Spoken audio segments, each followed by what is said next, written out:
told you the night market, sort of the after-hours market of Waterdeep, that there was a woman named Madame Greenblood. He did not know how to get to her, only that he knew her name. And he's not even sure that's her real name, that's just what everyone calls her.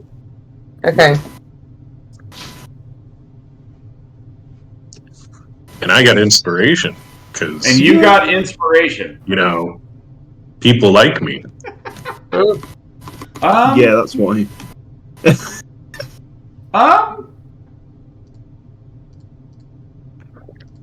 Yeah.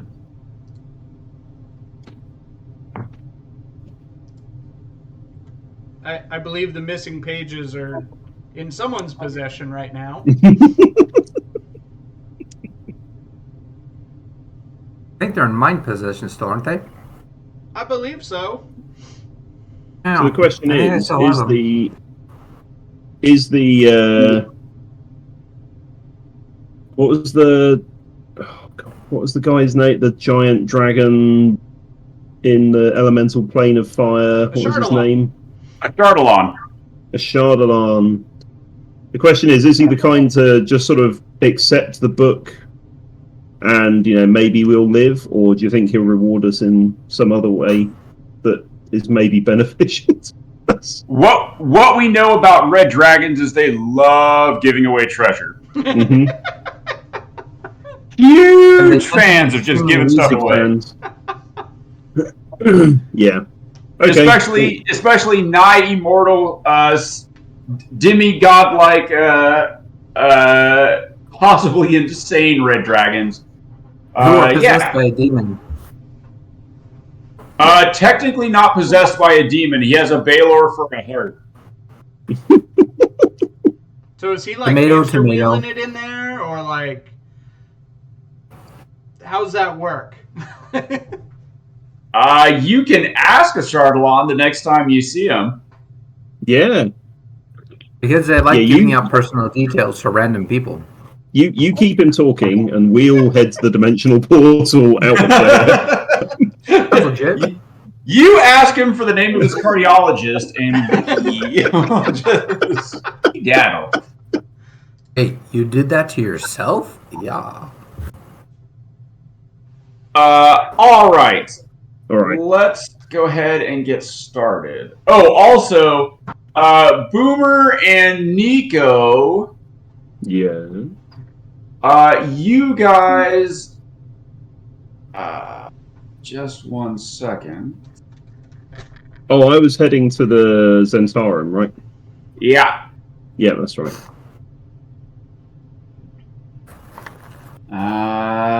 Just 1 second. Two best friends that anyone could have.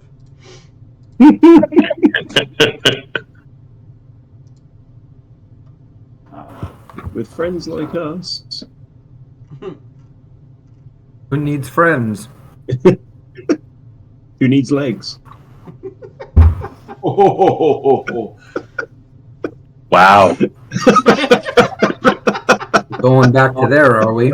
Show them the door. As an old wound. Too soon, man. Too soon. Only been 2 years, but like 3 weeks game time. It's a hard. It's a hard fuck you. Could always, yeah. Oh yeah, there was jerking the horse as well. I remember that. Yeah. Oh wow. It's an oldie. Let's see. I don't know about that one. The animal handling bonus.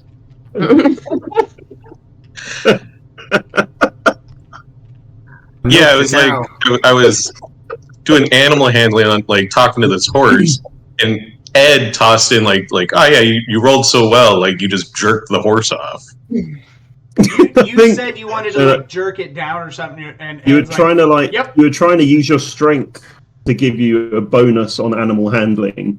So Ed was like, well, how are you going to do that? And you went, well, you know, I like jerk the horse. And Ed was like, okay.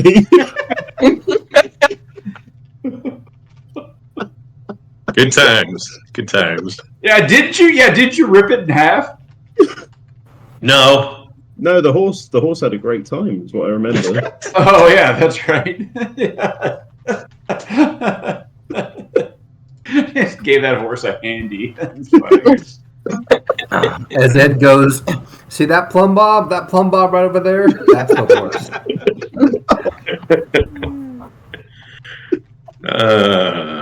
This is fine. All right, and then so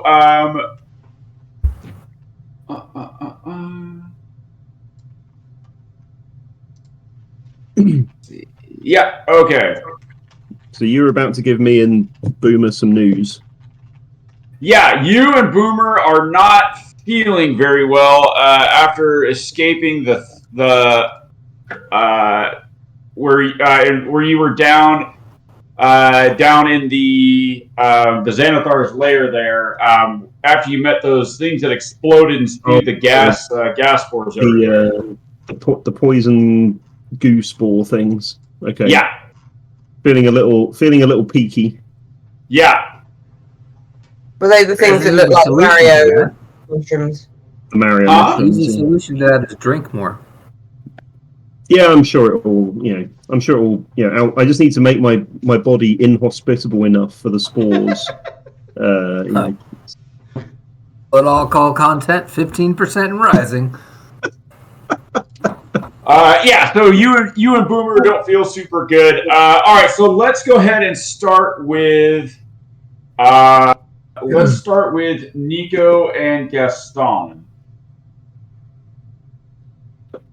Gaston was heading back to the temple, and Nico was heading off someplace else. We had split. I was going to the Xanathar. Yeah, that's the Zentarum. Sorry. That's right. Yeah. Okay, so let's go ahead and let's start with Nico. Oh, okay. Yeah. All right. So I guess I'm just stumbling through the streets a bit like, just like occasionally pausing for a quick tactical chunder in an alleyway. I'm like staggering towards the Zentarum bar. Yeah. So you make it back. You make it back to the bar. So as you're approaching the bar, and let's see. So you're gonna have disadvantage on any ability checks at this point. Okay. As you're approaching the bar, you notice that there is no what you would call civilian traffic moving around on the street, and but there is. You notice that there are quite a few bodies that are slumped, suspiciously in some in some of the alleys. There are. You can see that there are. Give me a perception check. Roll with disadvantage. Yeah. 6. Yeah, you don't see anything. You're just trying to make your way. Can I sort of kick a couple of them over and see if they look like Zentarum bodies, or are they just regular bodies, communal garden bodies? Yeah, you can do what you like. Do they? Okay, yeah. I'll sort of like stop by one and kind of flip it over and sort of check for tattoos and stuff to see if there's any identifying marks. You find there are there are 5 bodies in this alley. Yeah. Two of them are Zentarum affiliated. Do the Zentarum have like the equivalent of dog tags or anything that like any identifying stuff that you're supposed to like collect off of dead ones? I'm guessing you probably didn't read the handbook, the Zentarum New Start on handbook. Not there is a magic ritual that you can do you essentially collect their tattoo. Right. Magically, but you don't know how to do that. Yeah. Yeah. Okay. So I'll just be like, oh, great. So yeah, I guess I'll draw my sword, have it ready. Just sort of stashed under my cloak or something. Like, at this point, as you're bending down, like as you're checking you sort of lean down to kind of check your belt, make sure everything's secure and on, and a crossbow bolt tugs at the feather of your hat and embeds itself in the wall of the alley across from you. Oh shit! God damn it, Skippy! God damn it, Skippy! Skippy's on another plane, and yet somehow. That doesn't make any sense. That's not Boomer. God damn it!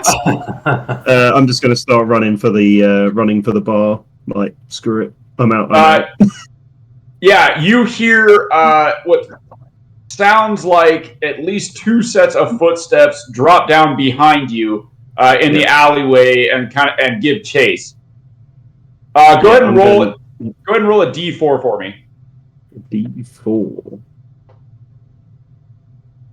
2. Okay. Go ahead and give me a strength athletics to see if you can beat them to the bar. I'll go ahead and roll the same. No, I can't.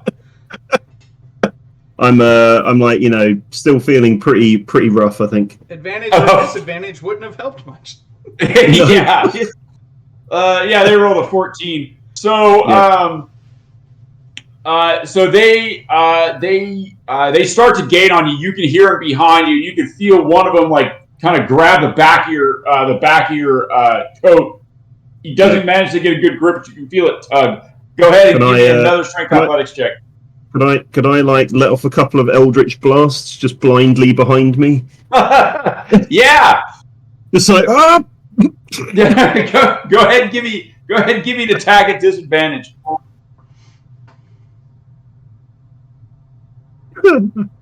Oh, 13, still pretty good.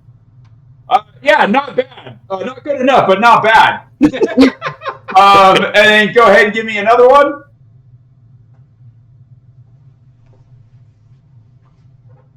19. There you go, and one more.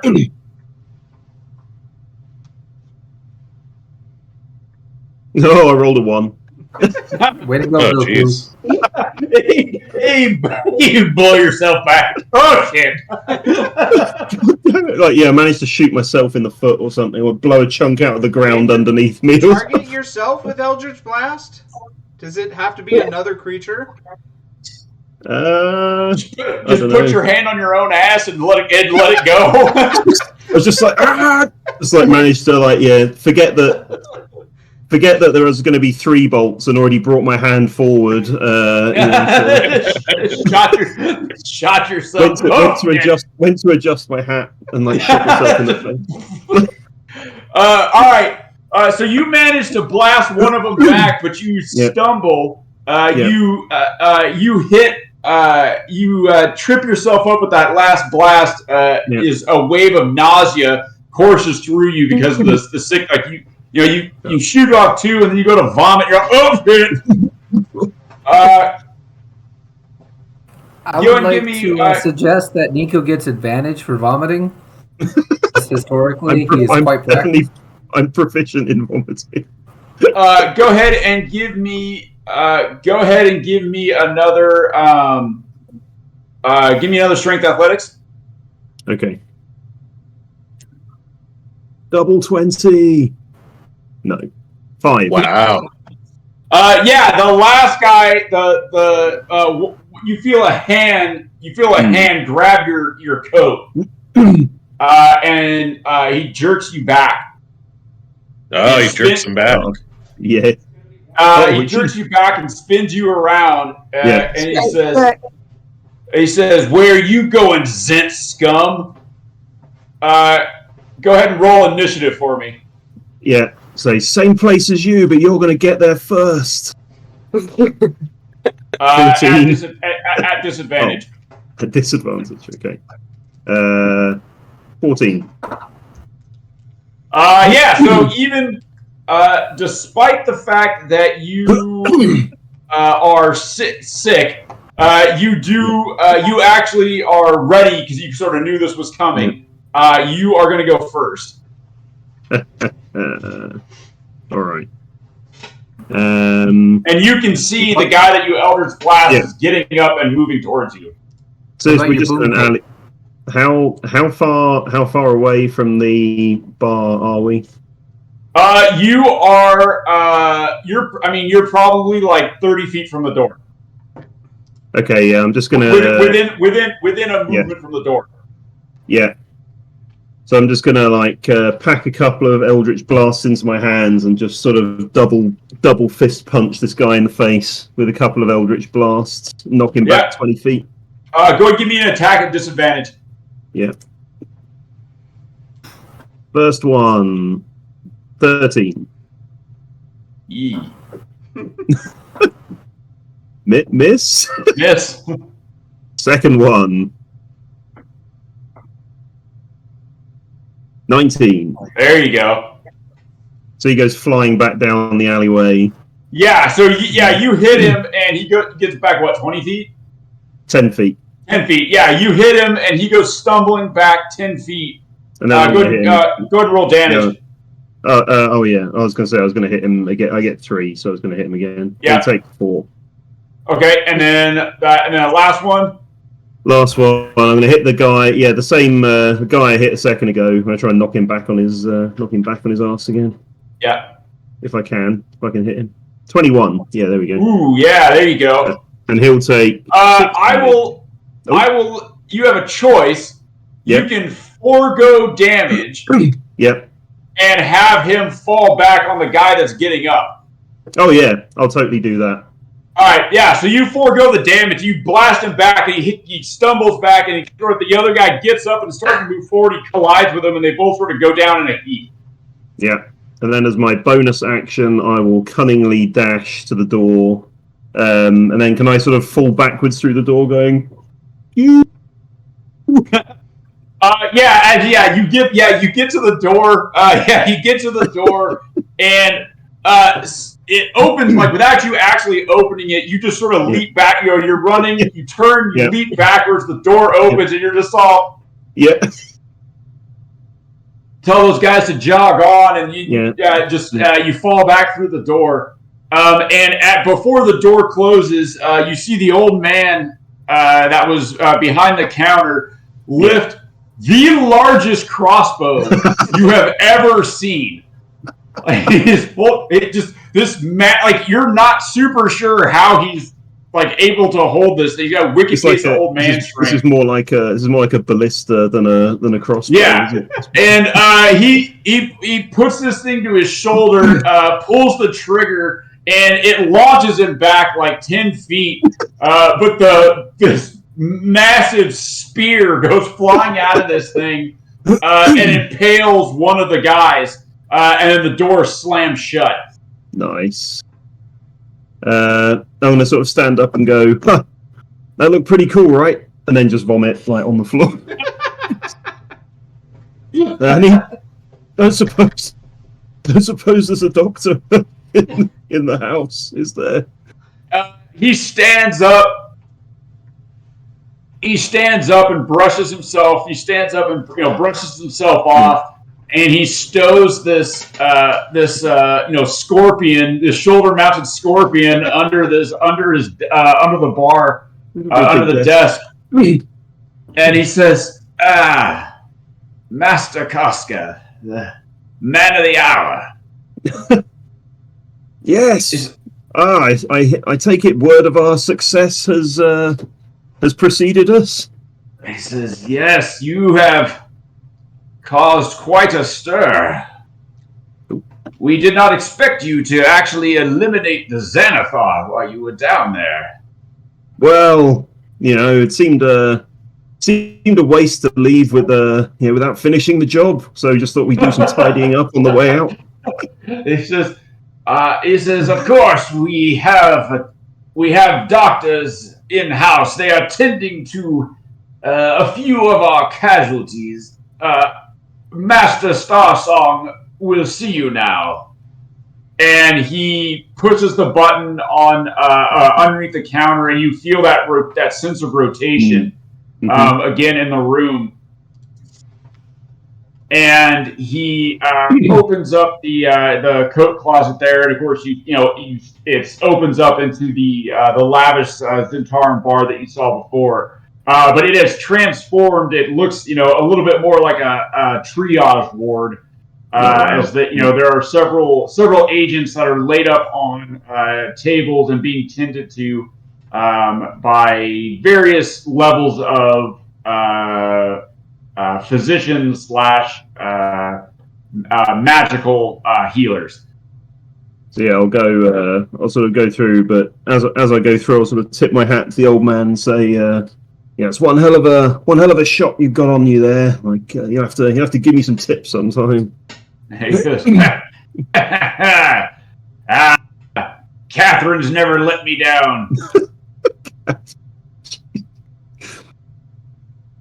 You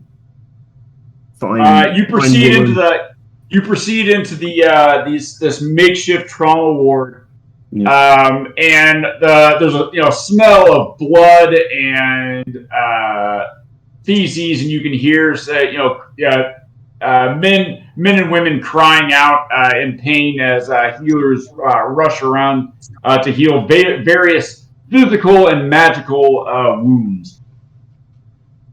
They're like, Doctor, I'll just go, like presumably one of them will be like tending, so I'll just pick someone who doesn't look like he's going to die immediately, and I'll just kind of like shove him out the way. Go ahead and give me a medicine check.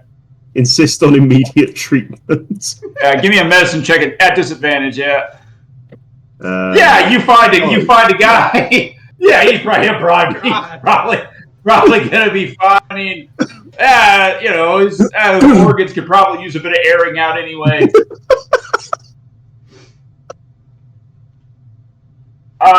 So you grab this doctor and you vomit down the front of him. I'll vomit onto the patient that I'm like. Oh right, yeah. You vomit into his open abdominal cavity. You're a good guy. Doctor. Doctor, I'm feeling terrible. Please help. The doctor will. He looks at the now vomit-filled cavity, and he goes, "Well, there's nothing to be done here." And he looks at you, and he peels back an eyelid. He asks you to stick out your tongue. Yeah. And he asks you, he says, "Have you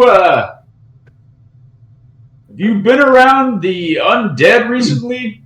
Any gas or spores?" Well, there are these things that look like floating pus bags that exploded and made me feel like my entire lungs and face were on fire. And some kind of diseased beholder, how it is. Yeah, we've seen this before. Usually in grave robbers. Or you know what? I'm not going to ask questions. Right. This is called. What you have here is crypt rot. There's certain fungal entities that can get enough of a collective together that they could be dangerous. Did you breathe in a pretty good dose? I was in a room full of exploding giant spore sacs, so. Oh yeah, yeah. Ha! How long ago was that? Ventilation was not high on their design priority list. It never is. About how long ago was that? I don't know, a few hours. Ooh. All right. Well, lucky for you, there's a new course of treatment for this that's been going around. I'm gonna need you to undo your belt and take your pants off. Huh! You haven't even bought me a drink. And I'll proceed as instructed.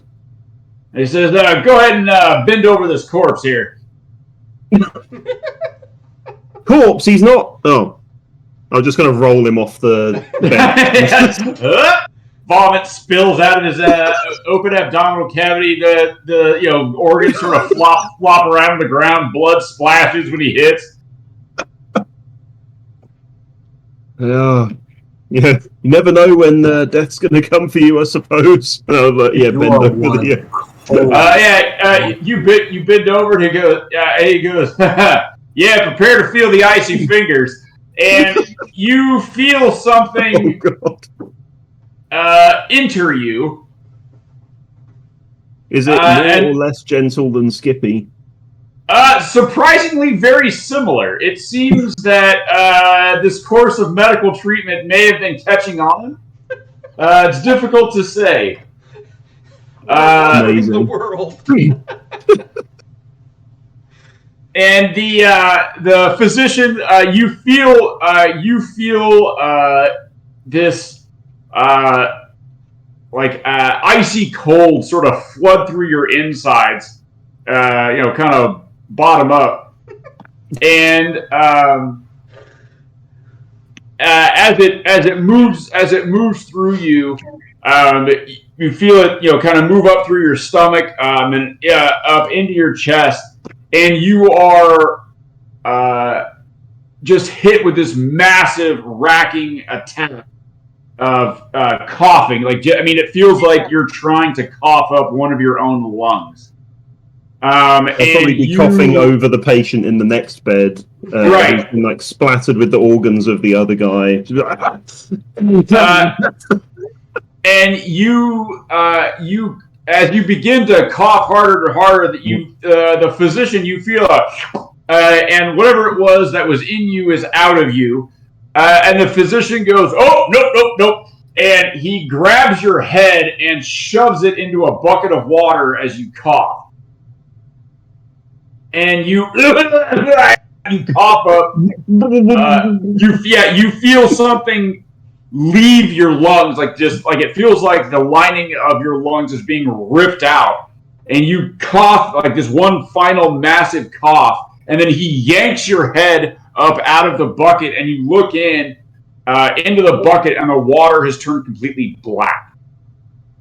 Wow! And he goes, "Ha ha! That was a close one. Yeah, I forgot about that. With this new course of treatment, it forces it out of you, but it forces it out in the same form it went in. You could have infected this entire room." That was a close one. Funny story. Hey, I've got a friend who probably wants some of that. Can you bottle it up? Or this? Yeah, they're into weird liquid stuff. Go ahead and give me a charisma check. No longer at disadvantage as you are now cured of the disease. Persuasion? Yeah. Nico knows 2 people who'd be interested in this. Yeah. Maybe 3. 16. Because it did come from an undead. Yeah, so he goes, "Well, all right." He says, "Well, we're really supposed to dispose of this, for a proper medical procedure." Don't worry, we'll dispose of it. And he goes, "Yeah, you're probably responsible." And you see him takes a couple of empty bottles, and he pours the liquid into it, and he stoppers it closed, and then he melts wax onto the stopper, and he says, "All right, go ahead and you can pull your pants up now if you like." Yeah, I had that. I had this done by an enlarged dwarf once. You wouldn't believe the sensation. He goes, "Oh, you guys will get up to some crazy weekends." Anyway, and he hands you 4 bottles of this black liquid, and he goes, "Look, I'm not an idiot, but try not to open that up in the city. You know what I'm saying? I live here." Oh yeah, don't worry. We'll dispose of it in a suitably remote location. And he goes, "Great. Anything else? Seem okay?" Yeah, surprisingly not too bad actually. Just don't know if you got a little pick me up, have you? You know? And he says, "Oh, yeah, here." And he reaches into his pocket and he pulls out. He pulls out like 5 pills, and he goes, I'll just take all 5 and just down them with a swig of whiskey. And he goes, "Ha!" Oh, thanks, Doc. And he goes, yeah. I'm feeling better already. Okay, right. So in about an hour, you're going to want to be horizontal. You know what I'm saying? What's that? I can't hear you over how awesome I feel. he goes, okay, I'm gonna go. And he wanders off to he goes to the next patient that you had were hacking up, and it splashed blood on him, and he calls for a cleanup on aisle 3, and a couple of dwarves rush out, and they scoop up the body and cart it off. Yeah. If he had a glass of water or anything next to the bed, I'd probably just down if he had any personal effects before I threw his body off the bed. I was just going to scoop those up and then make my way off to find Davil. Yeah, sure. Yeah, just you just kind of there we go. Not going to need those.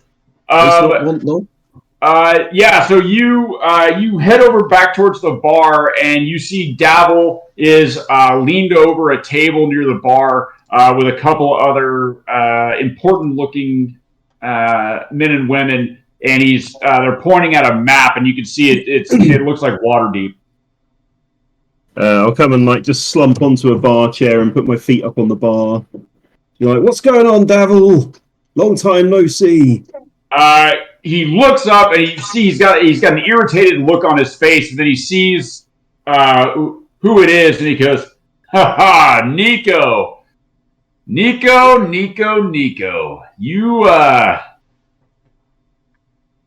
where's your murderous friend?"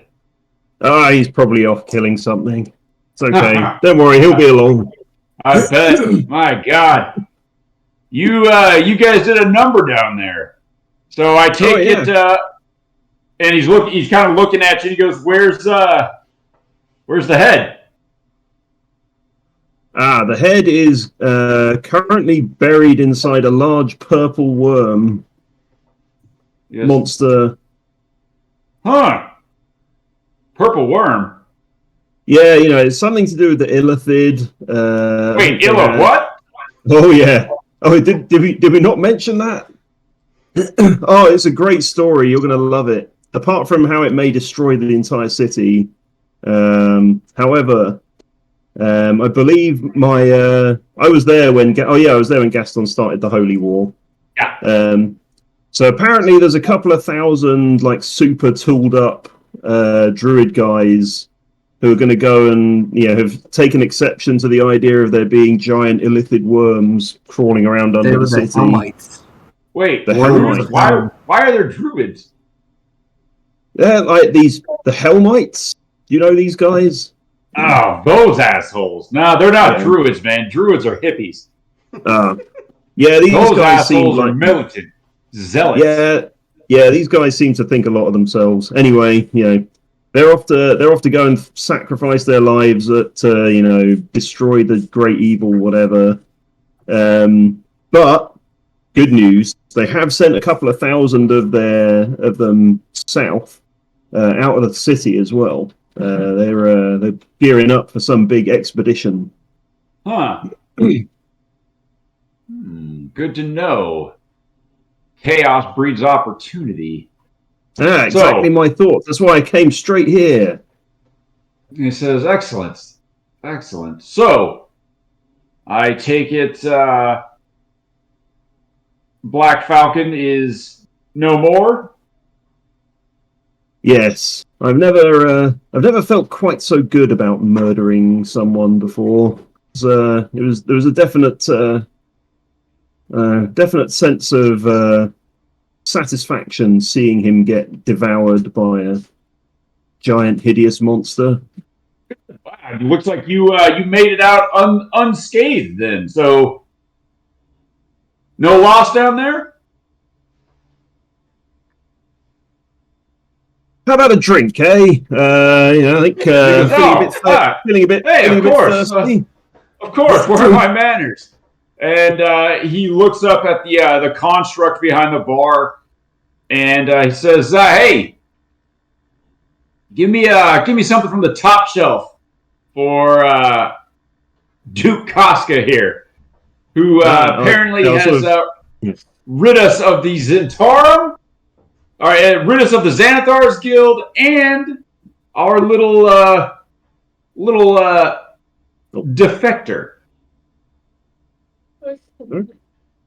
I'd be like, yes! Glory to the Zentarum! Let's grab the nearest bottle of whatever and just sort of hoist it in the air. Bottle of whatever. The guy's still like pouring you, and you're just all, fuck it. Hey, he says, Nico, I can't believe you made it all the way down into the Xanathar's lair and made it back without so much as a scratch on you. Yeah, we really should improve our own security. It was far too easy to get in and out of that place, really. You're right. I think we could use this opportunity to do a little culling of the herd.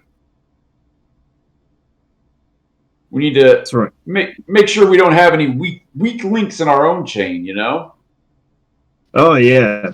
Yeah, absolutely. I mean that place, they had holes all over the place. They had Illithids taking over part of their underground layer. They had the Xanathar himself had been corrupted by them. They had it was just weak, just sad. Sounds like they were rotting from the inside out. Yeah, it was a mercy killing, really. I'm glad you were there to do the deed. Well, now you all need to head. You and your walking Mohawk murder machine need to head south. We're heading south as well. Well, you have to get down. You have to get down to. You have to get down to Phandalin. You need to relieve the people in the Spellforge. Ah, yes. Yeah, I suppose they probably are in need of some backup. I suppose. Are we? I assume you're going to be taking care of things here in the city. Oh, we're going to be taking care of things. It's about time that Waterdeep had come under new management. I think the Zentarum are about to make a significant advance into our control of the Sword Coast. And then, by significant advance, I assume comes significant reward for the architects of said advance. He says, "You betcha. Don't worry about it. Look, we'll work it all out after you get down and square things away with Halia. Get the Spellforge worked out. There's going to be big things for you and Boomer. Well, and I guess Skippy's now joined our ranks as well, right?" That's right. New recruit. Just looking for really enjoying the sense of family, I think. Well, there's nothing like family. You know what I'm saying, Nico? There's no replacing it. And there's nothing more important, you know? Yeah.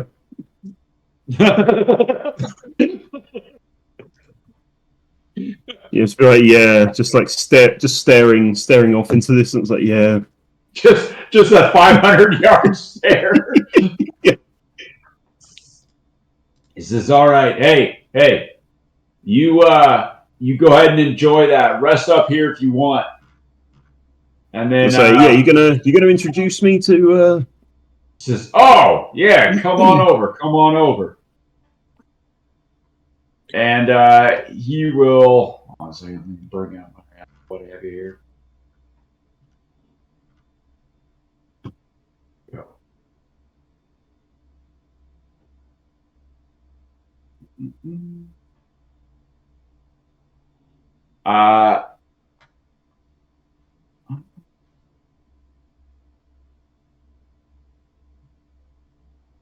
Oh, there we go. He says, "All right, everybody." He says, "This is Nico, who we have to thank." And he sort of points around the room and he says, "This is Taishlin. This is Taishlin, Beatrix, and this lady Beatrix that he points to has this massive scar that goes like all the way across her face. Taishlin, who gives you a serious nod. She has this shock of like white hair that goes all the way back across her head. And he says, where's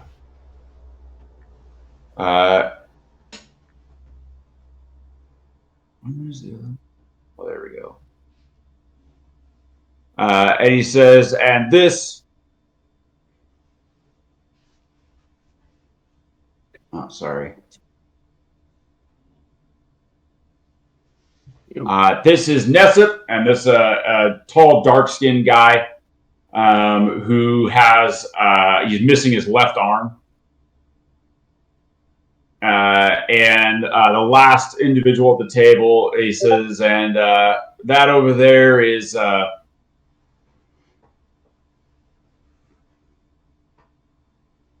here. Wow, why would I write that? Is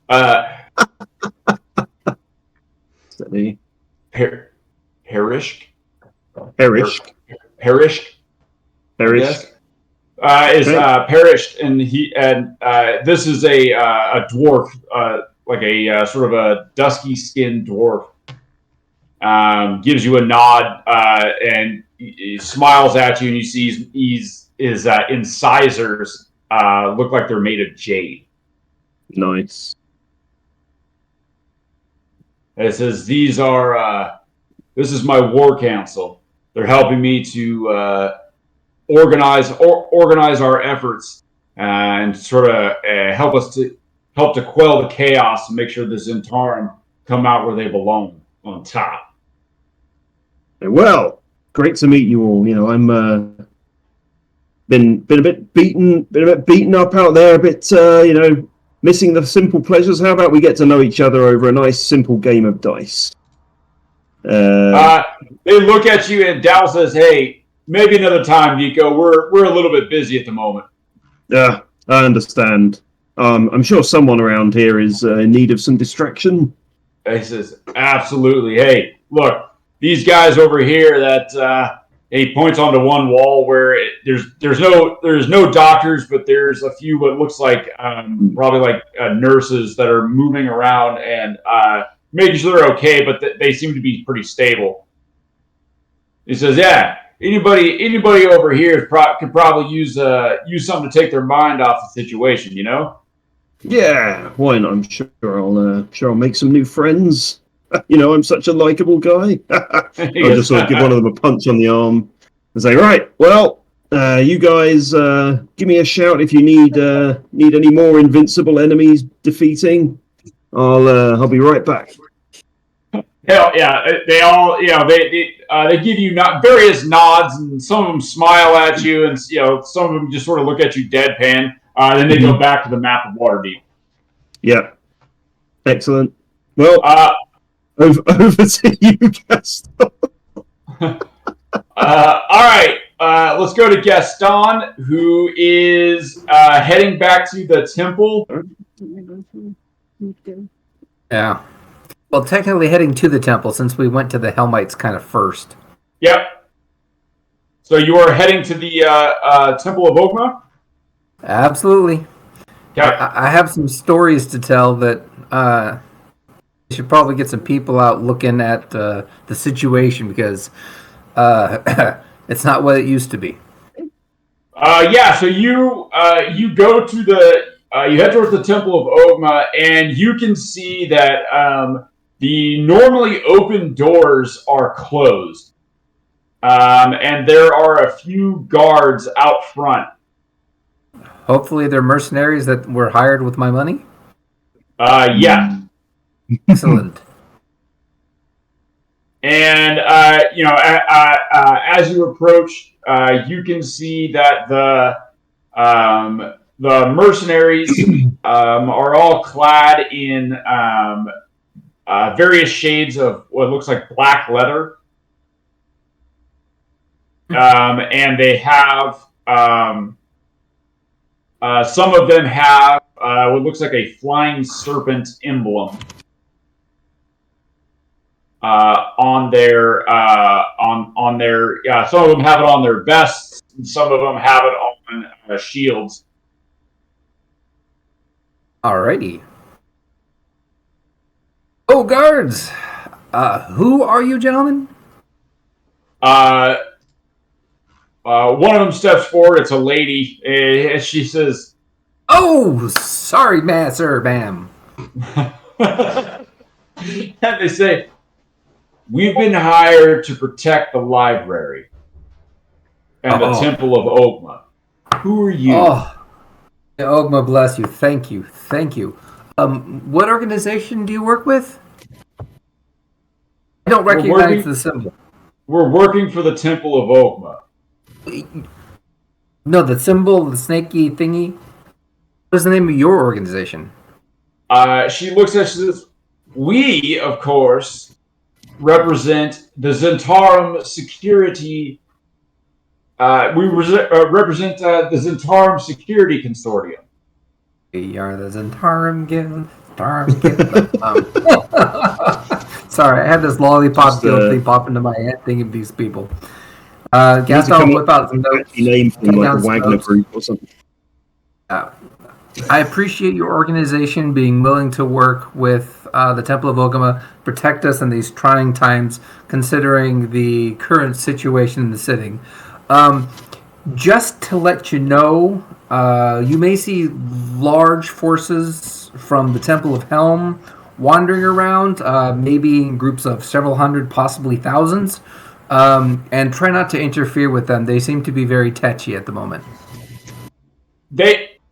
She looks down, she goes, "Those assholes." You say, the helm, is it the sword or the shield? Oh, it was the sword people. Right. And she turns around and she looks at her cohort that's there. She says, "All right, people, helm swords," and all of them reach up to their shoulders, and they put their hands on their shoulders and then run them down the front of their bodies, and you see that they are all now dressed in what looks like the tabards and livery of the helm swords. Nice. Excellent choice. Excellent choice. Says, thanks for the heads up. What are you? What's your business here?" Oh, I am Gaston de Lessep of the Temple of Ogma. I am one of the high priests from out of town visiting, and I'm here to speak about my experiences with the Xanathar and the Elmites that I have just returned from. And she says, "Hold on," and she picks up this stone and she speaks into it. You can hear her say, "There's a guy up front here," and he says his name is Baston Gallop. No, that's no. And she goes, "How do you spell Gallop?" Gaston. Gasdon. and then you hear someone go, "Huh," and she goes, "Oh yeah, small guy, yeah, halfling." Loading on a book. And she goes, yeah, floating, book. And she goes, are you a cleric of Ogma? Yes. Yeah, he says he's a cleric. Yeah, hold on. And she says, they ask that you present your holy symbol at the door. Okay.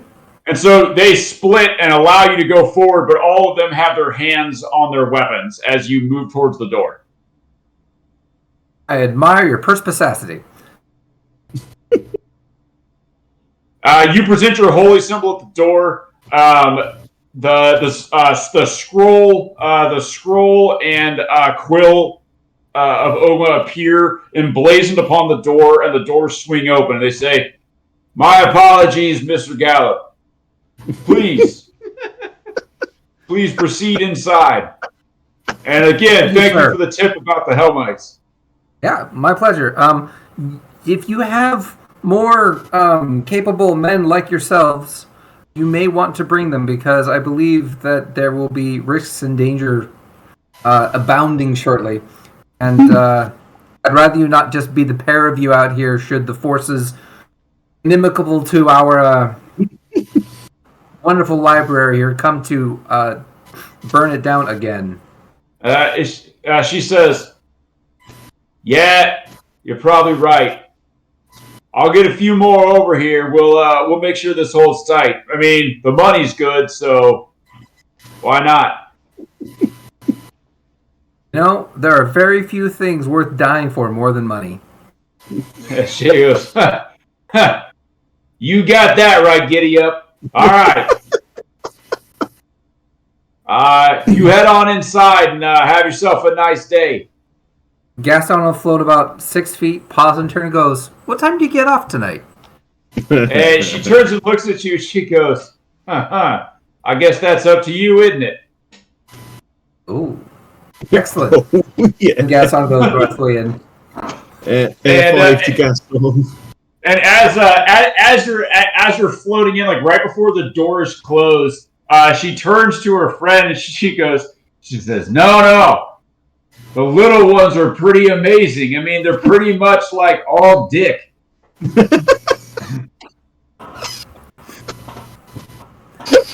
then the door slams closed behind you.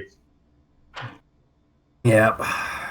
Inside, Gaston got that enlarging cock ring from his specialist.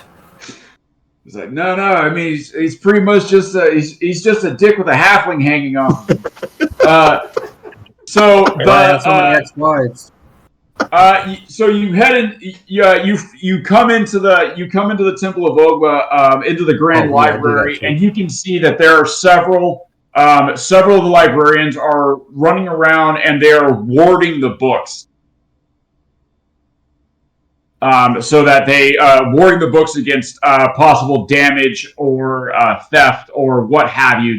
They're obviously things have attacked the city of Waterdeep over the centuries, and the Temple of Ogma knows how to preserve and protect the knowledge contained within it. Gaston is very disappointed at this temple. They should have already had this in place. They should not be having to do it as a retroactive action. This is just bad planning. Well, this is so the wards that are normally on the stuff still allow you to touch them. These don't allow you to touch what's inside. So this is essentially putting the steel shutters down. Like this is the library under siege. Okay, that's actually probably a pretty good choice. I probably should head to see some important people real quick. You float by. As you go by, a few of the librarians and acolytes who know you, give you waves and nods as you pass by. Yes, this is white boy cool thing. You pass by, sort of deeper and deeper into the temple, and you come to the head librarian's, sort of inner sanctum. And you can see that they're in there. They're looking a little bit not chaotic, but very busy. People are running. He's giving orders to people, and they're coming and going as they carry them out. Good news! We're about to have a holy war set off in town. And everyone sort of stops and pauses and looks at you, and then the head librarian goes, "Continue. There's work to be done." As he motions, he says, "Cleric Delessa, please come in and explain. Can I get you something to drink?" Some water or a healing potion would be fine. Says, of course. And you come in, and he hands you a glass of water, and he reaches out and touches your forearm, and will keep you 14. That's a nice try. I'll take it. That's not too much. I mean, as healing goes, that's not total crap, but all right. Definitely, man, it needs more practice. I mean, it's all academic for him. Yes. He says, "Now, please, a holy war? What happened down in the Xanathar's lair? You said there were tentacles." Yes. So we got rid of the Xanathar. We got rid of some of the evils in Tarum who had betrayed their guild. We got rid of a whole bunch of other bad people. We killed a bunch of illithids. Lost a couple of the Helmites. May have released a plague of very big purple brainworms. And the Helmites decided that with the complete collapse of the Xanathar Guild, with the death of the Xanathar and all of his head honchos, and most of the minions, and pretty much anyone else down in the sewers, that this was a great opportunity to seek law and order in this city, and they seem to have mobilized 12,000 men. Why?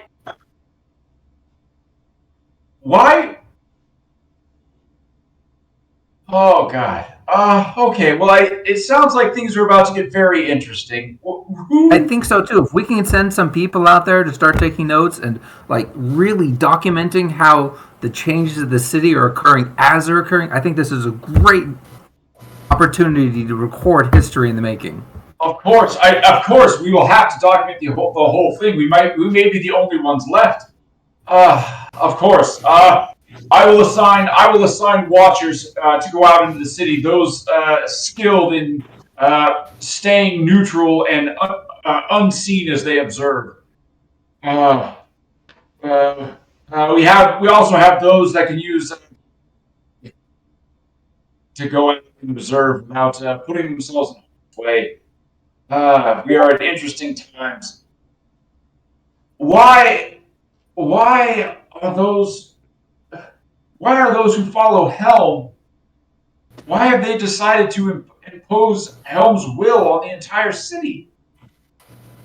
Well, they saw it as an opportunity. There's a really big gap in the power structure, and they figured they'd fill it. And if they're filling that, they might as well fill the rest, because this is a city full of chaos and destruction and death, and they figured they can do a better job. And be pretty interesting to see if they can. How did you come by this knowledge?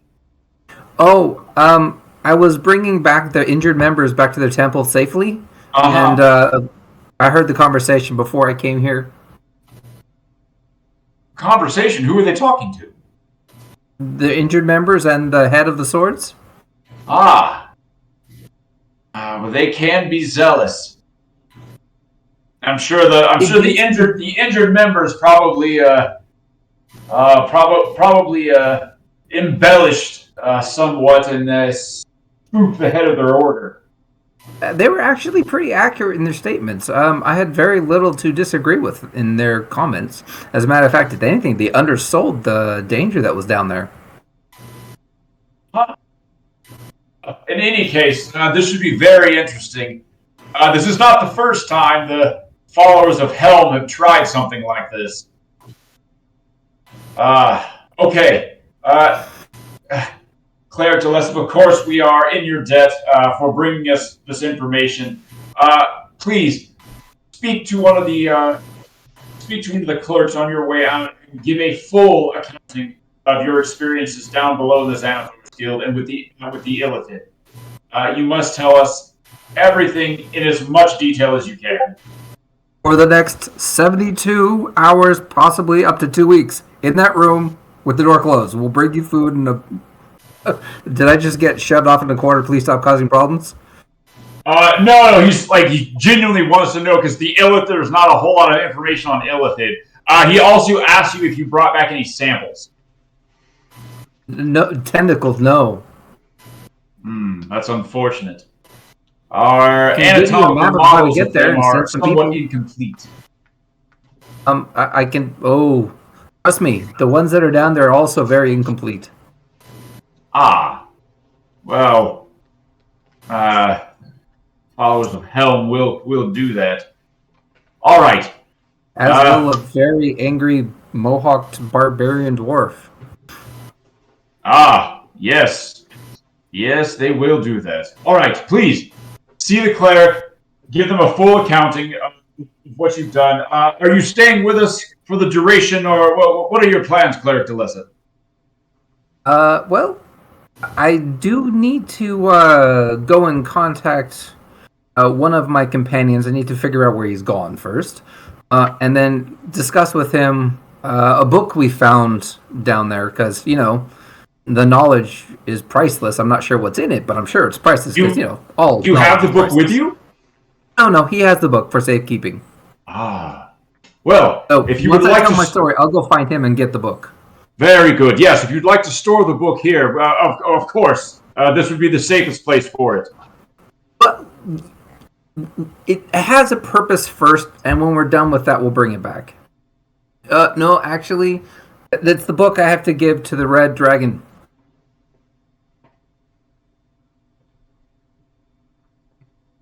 Say it again? It's the book I have to give to the Red Dragon, so it will not be able to come back here. Oh no! You have to give the book to a red dragon? Bend over and show him my ass real quick. Yeah, kind of got a gas for it. He goes, yes. And the lives of all of my companions are also linked to this same thing. So to save all of our lives, yeah. And apparently it was his to begin with. Someone stole it from him, so it's just returning stolen property. He says, perhaps you could make a copy. I will attempt to do so. Perfect. Did the 2 pages I have ever copy? The 2 pages that Gaston has, did they ever copy, or did every copy he make turn into garbage? Every copy you made, the paper either burned or turned to acid. One time it exploded into a shard, into shards of ice. If I ever did it in stone or ceramic? You have not tried stone or ceramic. I have plans.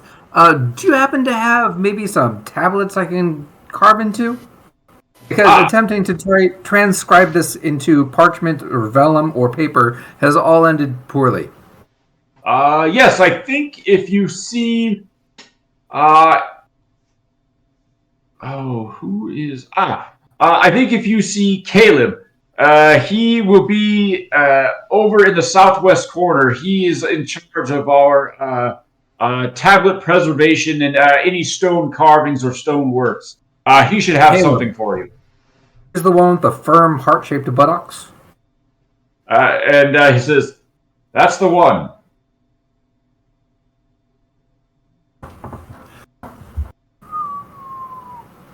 Have a good day, head librarian. He says, of course. He says, 8 clerks, enter now quickly. So as you're leaving, like 4 or 5 clerks file past you into his office. All of them give you give you looks of ranging between admiration and sort of almost like you've achieved sort of a legendary status among them for your goings out into the world.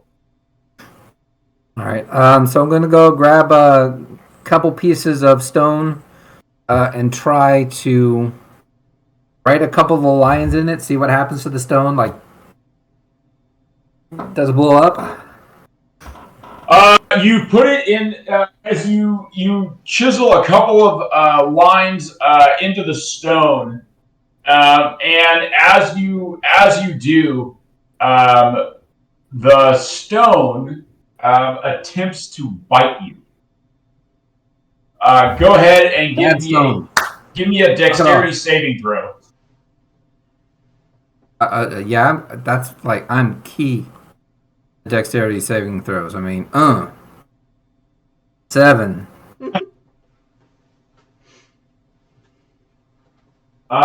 You take 5 piercing damage as this thing bites onto your hand. Put my gauntlets on. Keep going.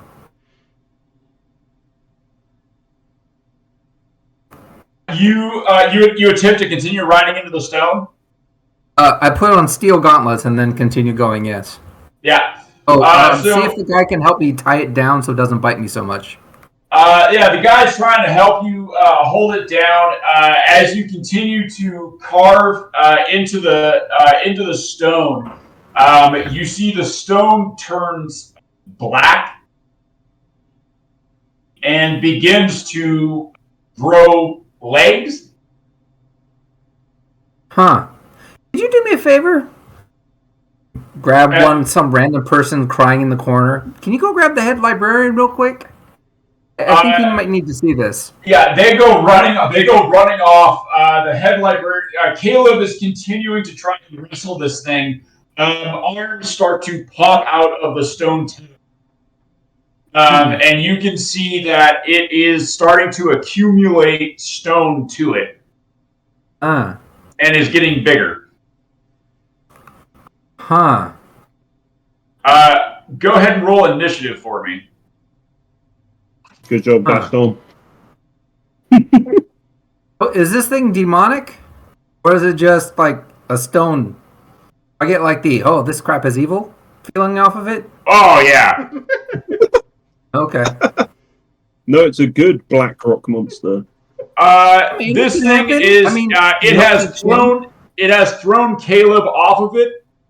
And he is now sort of crumpled in the corner on his magnificent heart-shaped buttocks.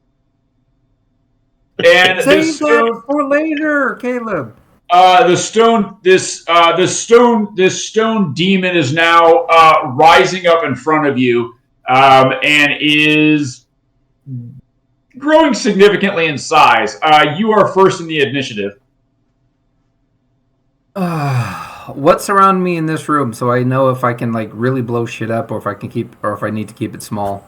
There are several artifacts in here. This is like in Caleb's area. Like there's a lot of statuary.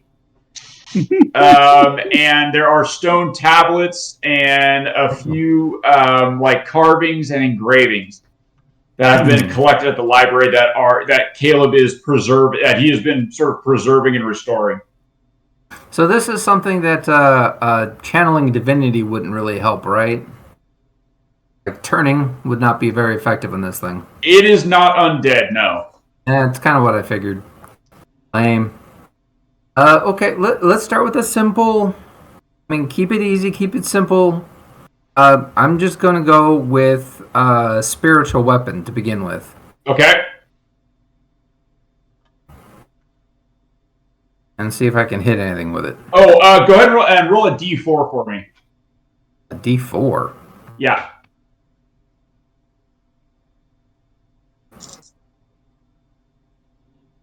That would be 1.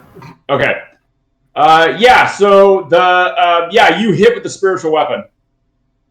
Oh, man.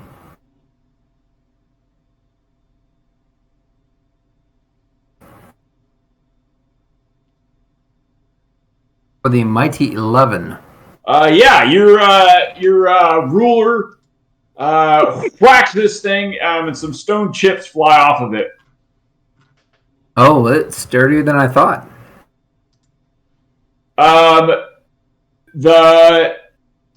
It rears up. Oh, do you want to do anything else? I'm going to give it a quick shove with my TK to move it away from any artifacts, more towards like the scrap pile, the waste area. Maybe it's like shove it to the slightly safer area. Okay. Strength check. DC 18. It gets 22. Oh, then it just sort of looks at me and goes, "What's up, bitch?" It actually growls at you in Abyssal. Do you speak Abyssal? That one. No. I have standards. Yeah. So Abyssal. This thing. It's this hissing sort of. It sounds like oily and slippery in your ear. Like it makes you like almost physically sick to hear. Oh yeah, I've had that ex-wife talk to me before. And it's going to lash out at you with 3 of its emerging arms, stone arms. Oh, this may sting a bit. Let's see. 1923, and 14. 1 hit. Okay. Wait, no, 2 of them hit. I haven't covered my ass yet. 2 of them hit. Right. Yep, 2 of them hit. Cover my ass is next round. Okay. Let's see here. 48. More D8s is not what I needed you to hear you say, man. All right. I'll tell you. So, however many you rolled, divide by 4. Let's see. Oh, yeah, there's one. Oh, there's wait, no. What's today? Today's the 4th? So, divide by 7. There's another one. There's another one. Okay. Let's see. Oh, there. 1's here. That's right. 3, 5, 10, 15, 20, 31.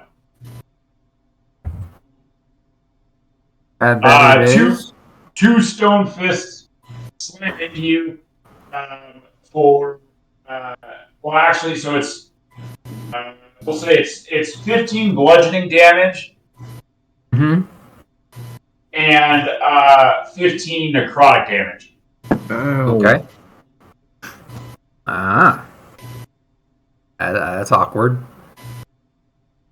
The head librarian at this point comes running into the stone artifact preservation area, and he goes, "By Ogma's bookmark, what is happening?" I tried to transcribe the pages. This is what happened. I don't think I should do this anymore.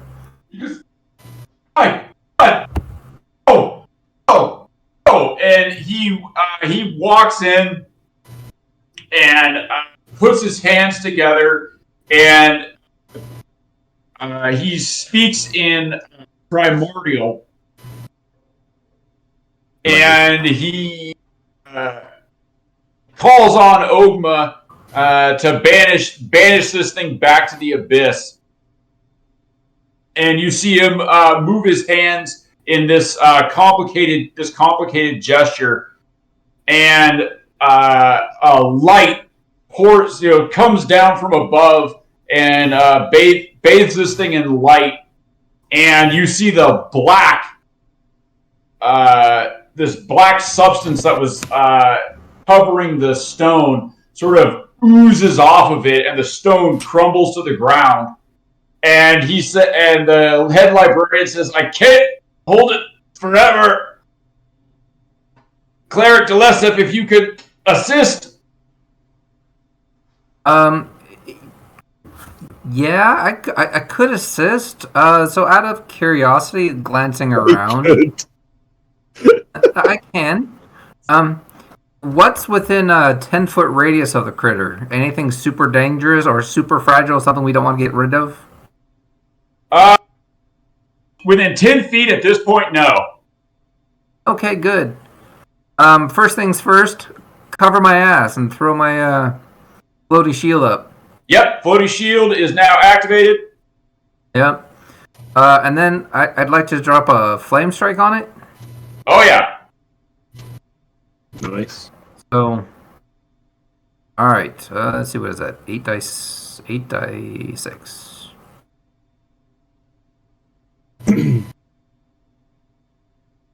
No, that's not fair. That's not too bad. 27? Yeah, you call down holy fire to hit this thing. It's being held. It's being held by the head librarian and is in a vulnerable state. Your fire burns it to ash, and you hear that abyssal scream again.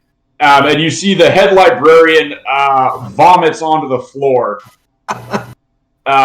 Give me a Constitution saving throw. Gaston? Yeah. Puke isn't that bad. Seriously, Oh, yeah. puke is fine.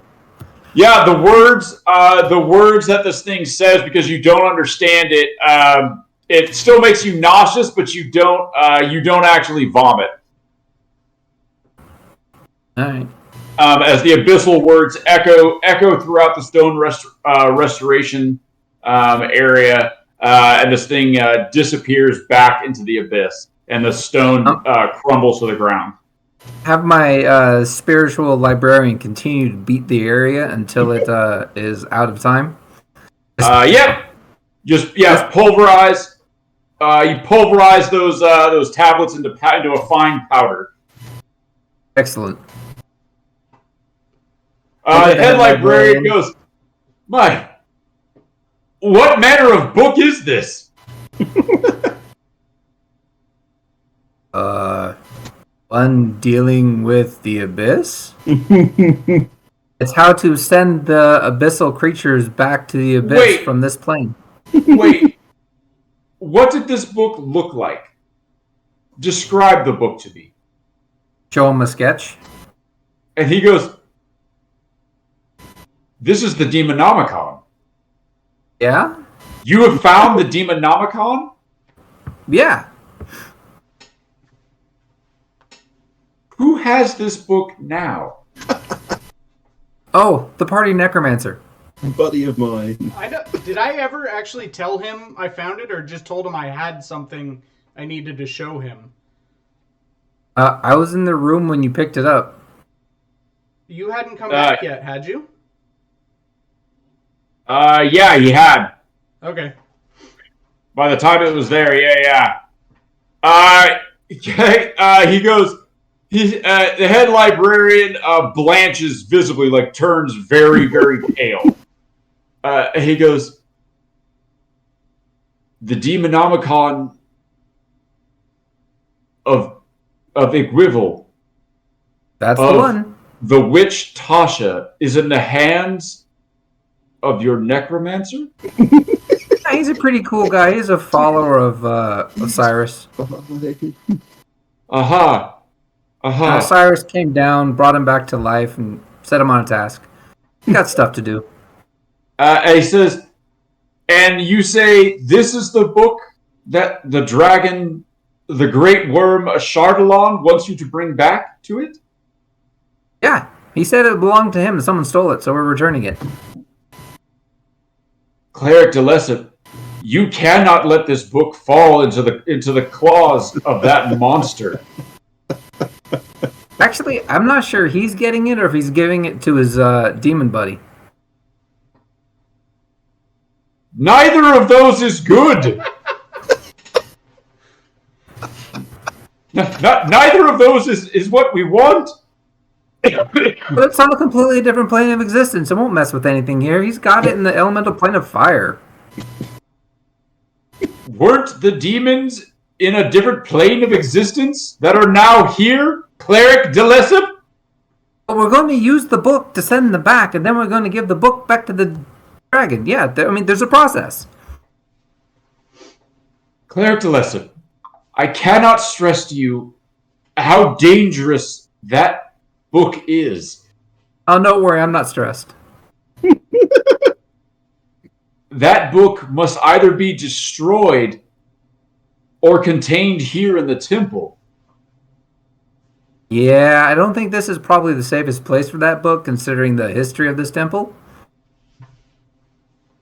He says, you have a point. Then you must destroy that book. I'm not sure my ass will allow that. He says, right, yes. All right, look. Banish the demons. Use the book and the knowledge within it to banish the demons. But I warn you, that book will try and corrupt whoever possesses it. That book is pure evil. It was born out of the chaos of the abyss. Yeah, that might be a problem. The guy who has it Don't worry. has a slight history. Necromancer. Remember the story about the guy I told you who had like the craving for like power and touched all the evil stuff? Yeah, that's not the same guy. You gave the Demonomicon of Igwivel to your power-mad necromancer? I mean, is it the same guy? So, he picked it up first, though. It's fine. It'll all work out. Ogma works in mysterious ways. We just have to keep better notes so we understand the mystery later. Felix is different now. Shepard's way more trustworthy. That's right. Yeah, new name and everything. Completely different guy. Completely different guy. Cleric Delesip. Hey, are you bleeding from your nostrils? Is your blood pressure going up? Are you feeling okay? And he just goes, yeah, no, it's fine. Look, you have to get out of here and go skip the cleric. Or skip the clerk. We'll find out what happened later. You have to go and stand by that book. Keep an eye on your necromancer. Make sure he doesn't turn. No. You don't understand what danger you've put this realm in. This is fine. It's fine. It'll be okay. Cleric Delesip, why are you still standing here? Go! Go! Turn to one of the other clerics. Do you guys have any calming potions? And he speaks to the book that you're sitting on. And he commands the book. He beseeges Ogma to command the book to take you back to the book, back to the Demonomicon. And without your consent, the book spins around and takes off. Look at the book. You know where we're going? I don't know where we're going. The book The book flaps at you gently, and a couple of the tassel bookmarks do little spirals in the air. Girls must love you.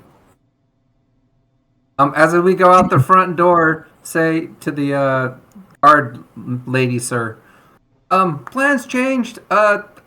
I'll try to find you later. My God has sent me on a quick quest. Sent me on a quick. It's like zooming away. Mission from God.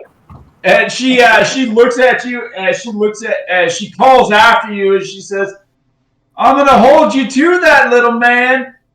You better come back." Like Gaston gives a little fist pump of yes, getting some. All right. So Gaston is rocketing, is moving through the streets of Waterdeep back to a location unbeknownst to Gaston. Yeah. This is actually pretty cool. Gaston starts taking notes. All right. Skippy and Boomer, where were you heading after the blacksmith?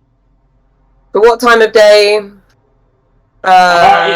It is early afternoon. Because I think, did I also have a contact from the Zentarum for finding like an alchemist in the town? Yeah. You do, but they're not the kind that operate during the day. Okay. We need to see the marketplace at nighttime, right? Yeah, so that's what I was thinking now. Like, I would, I think the only next thing on my agenda would be like basically waiting till the evening. So I would probably head. Is Tanith nearby? You could walk back to Tanith before nightfall. Yeah, I would probably. Well, would it make sense for me to walk to Tanith and then like hang out and then go back to the market for nightfall? Would that be like? Yeah. Yeah, that's probably. Yeah, I think that's what I would do. Okay. I'd want to go and like strike poses in my new armor and like chill out in the barrel. Boomer, you are feeling decidedly unwell. Well, probably both like physically and emotionally. So. Yeah. Also, Skippy is still carrying that little skull statue around. Skippy's probably like talking to the skull and like moving it. Does it have like a mandible that moves? Yeah. Be like, "Hey, Boomer! Hi, Boomer!" Turn that frown upside down. I imagine Boomer probably even like doesn't even think that it's like physical damage or anything. He's just like, oh, those insults really hurt. You're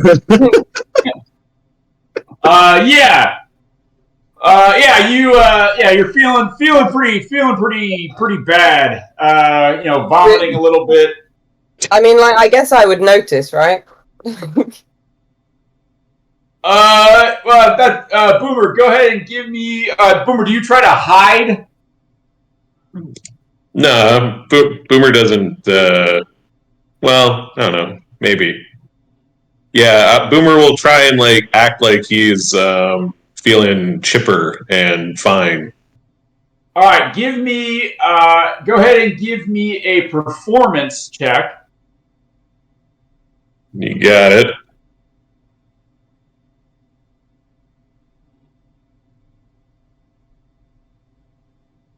Nine. And then give me sleight of hand to discreetly vomit. You got it. 14. Yeah, well, so you do a lot better. Skippy, go ahead and just give me insight. Are you just gonna like throw up in your mouth and then swallow it again? Chew it back. Chew it back. He just throws up in the beard. And perception. 10. I rolled very bad. You notice that Boomer, he's acting a little odd. You don't think he's kind of, you think he might be trying to hide something, or he's trying to put a brave face on something, but you don't notice him stealth puke. He ninja pukes into his beard, and you don't even notice it. And he's like,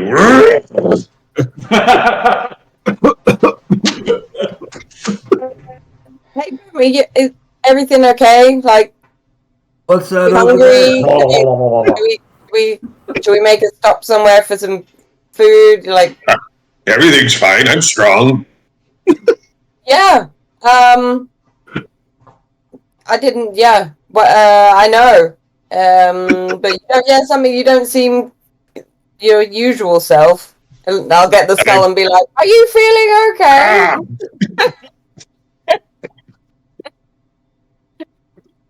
You're having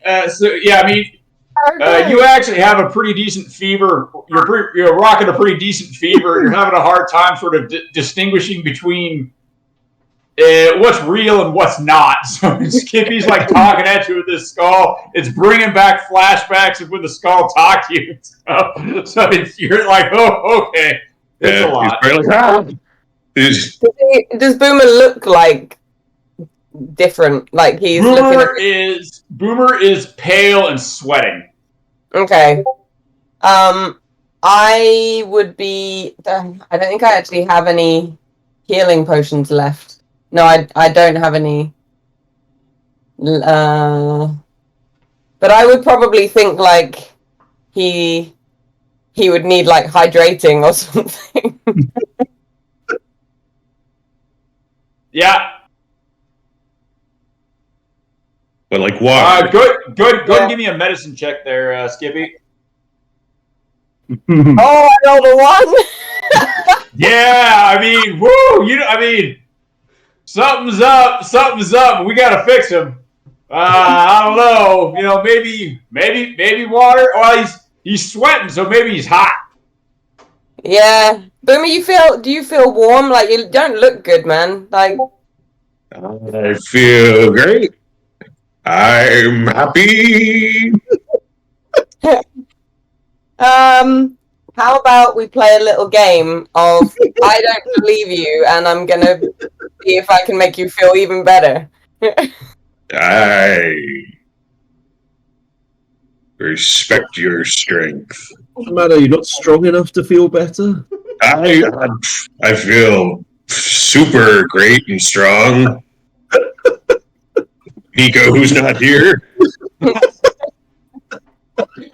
He's talking to Nico.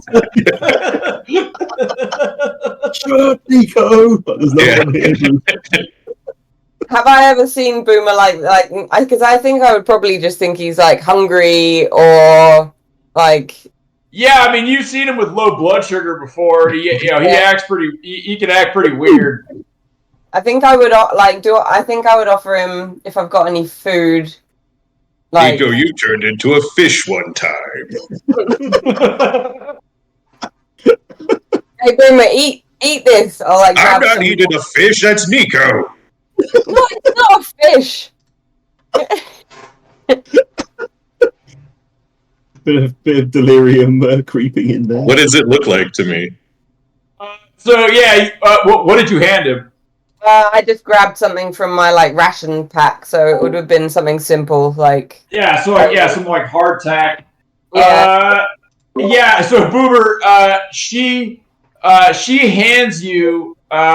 It looks like a tiny Gaston. Make you wonder. I can never eat you. I'll put you someplace safe.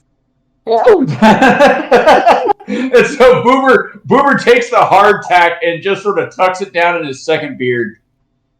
As he talks to it about keeping it safe. Hey, is there like are we in the town? Like are we near? I would probably start looking out for a medic. You're heading towards the dock ward. The closest thing is going to be if you can get to Gaston, if he's at the boat. Otherwise, you need to head to the Temple District to get Boomer healed, which could be costly. I think I would like try and get us to the boat. Like, hey Boomer, I think like I think it's maybe good for us to go like hang out, have a rest, maybe have a drink at Tanith. Let's focus on getting back to the boat now. I'll try and like up the pace and kind of pull on his kilt. Yeah, Boomer, go ahead and give me a wisdom check. Okay. That's a negative one. So I don't know what I did. What I do. All right, yeah, you rolled a 1. That's gonna happen. You rolled a 1. You see Skippy.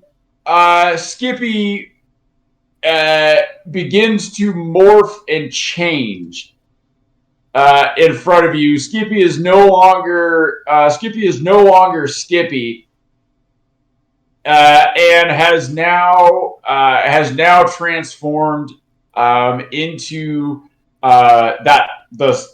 the golden skull that you saw with the winking red eyes, and is talking to you, and trying to tell you to follow it. I won't follow you. I won't listen. Boomer, it's for your own good. You don't seem good. We gotta get you back to the boat. I think Gaston needs to have a look at you. No, I won't end up like my clan. Do I have anything like? I don't know if I have anything I could like calm him down. I think you devil skull. Well, you've got. I think you've got some sleep. You've got the sleep thing you can do. Yeah, that's a good point.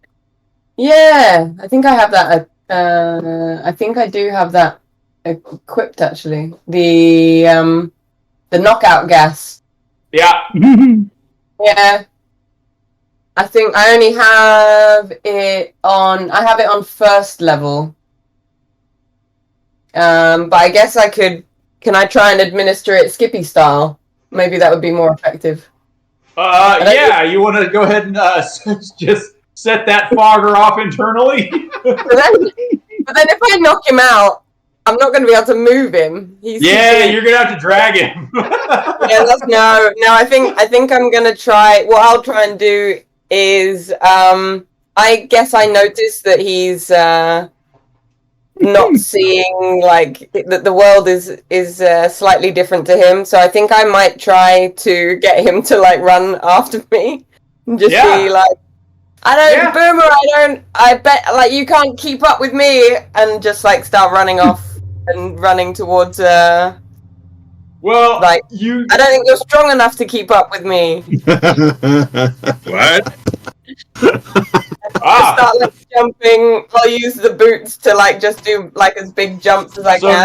So now this floating skull is taunting you, has told you that you're not strong enough. The fuck you say, skull? You'll never catch me. Oh, I'm gonna turn you into a cup for me second beard.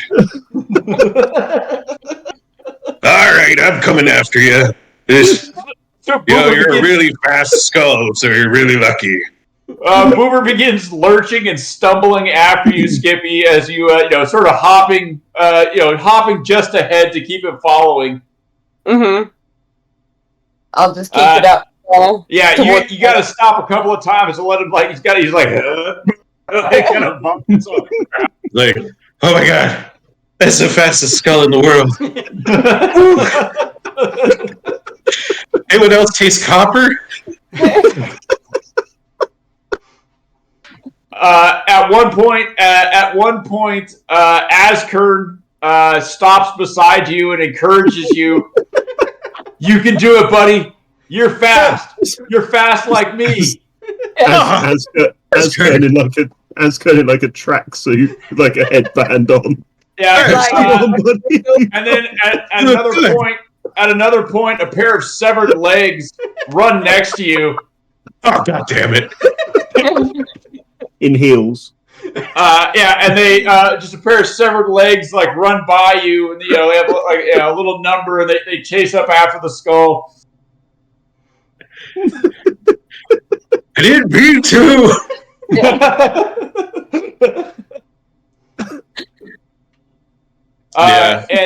And then the entire Barovian village goes jogging by as well. I imagine there's like an ice golem, and all of them go jogging by, and then your dad is next to you, jogging. He says, "You can do it. You can do it, son. A little bit farther. You can catch the skull." Yeah. He says, "Son, pull your axe out. Pull the axe out to give you strength." Oh, God. Fuck you, son! And he says, "Use your anger. Use your anger to make you strong." I'm a rage.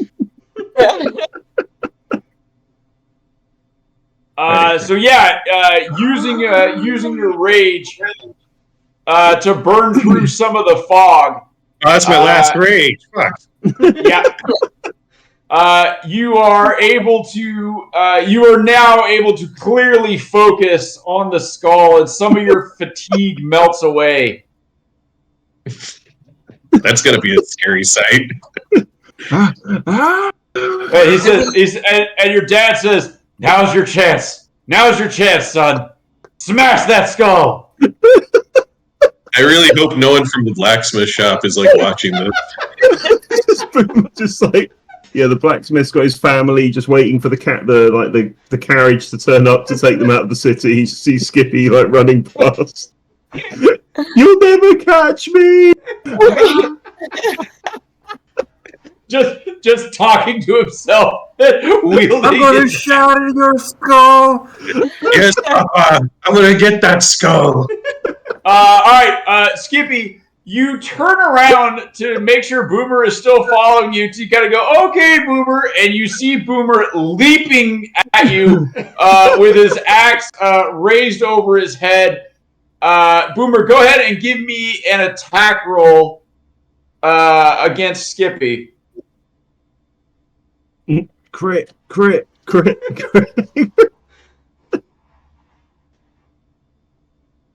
You better not bust up my nice new shiny armor. 13.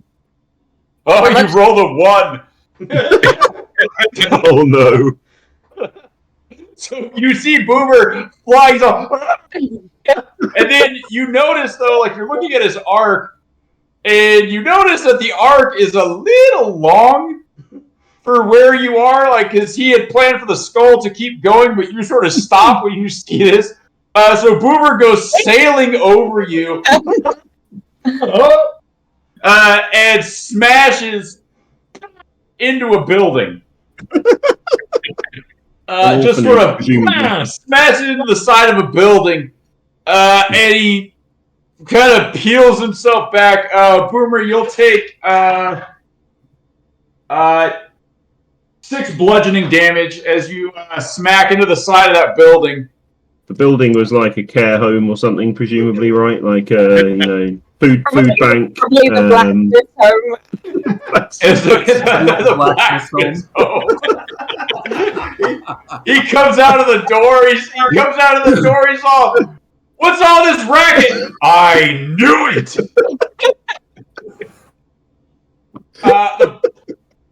The blacksmith comes running over to you, Skippy, and he says, "Skippy, what set him off this time? What's wrong, Skippy? Oh, it's not your fault." It's fine. He's just he's not feeling himself. I'm just trying to get him back to the boat so we can get someone to take a look at him. Oh. It's not his, he has a really stressful job. It's not his right. fault. Yeah, it's not his fault. And the blacksmith, he says, he's all, "Wait just a minute, Skippy. Hold on." And he runs back inside, and he comes back out with some manacles. What do I see? You see the black. You see what looks like a dwarf. Looks like a dwarf. Looks like a dwarf, but like taller, is coming towards you. But he's holding snakes in his hands. I'll say to the blacksmith, like, don't go too near him. He's not doing good. He can act unpredictably. Hey, and I'll like wave at Boomer with the skull and be like, over here.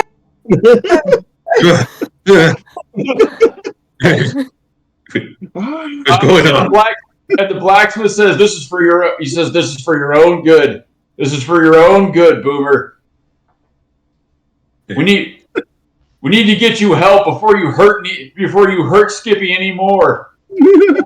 I'll just carry on being like, "No, Boomer, here, come get me. I'm waiting. You're too weak." It had to be snakes. Boomer, what would you do?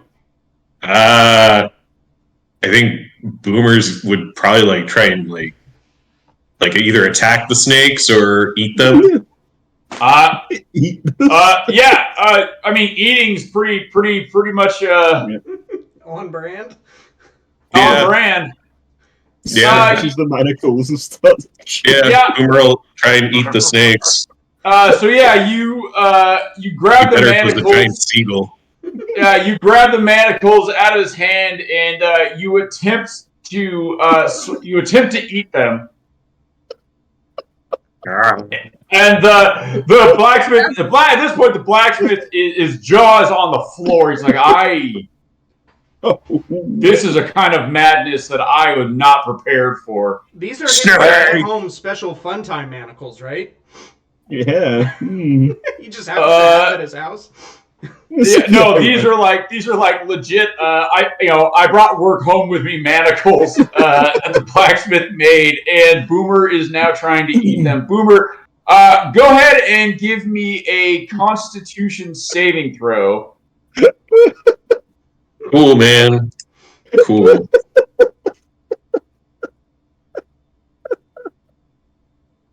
$22. Yeah, you actually managed to do pretty well. You don't break any teeth, but you're having a hard time. Yeah, you're having a hard time, because they're not really smashing. So you're having a hard time choking them down. Yeah. I'll just carry on with the skull and be like, over here, Boomer. Go for you. The blacksmith goes back inside the house at this point. He's like, you know what? I'm out. There's nothing I can do here. Back inside. You don't see this, but he goes back in and he just hugs his kids. Just hugs his kids. Just say no to drugs, kids. Yeah, just hugs his kids. Boomer, you continue to follow Skippy back to the boat. You at one point you vomit and lose the manacles as they clink to the street in a pool of in a gout of vomit and a little bit of blood mixed in there as you're following Skippy back to the boat. Snakes. Yeah. You arrive back at the boat and make it up the ramp and then collapse onto the boat. Is he face down or face up?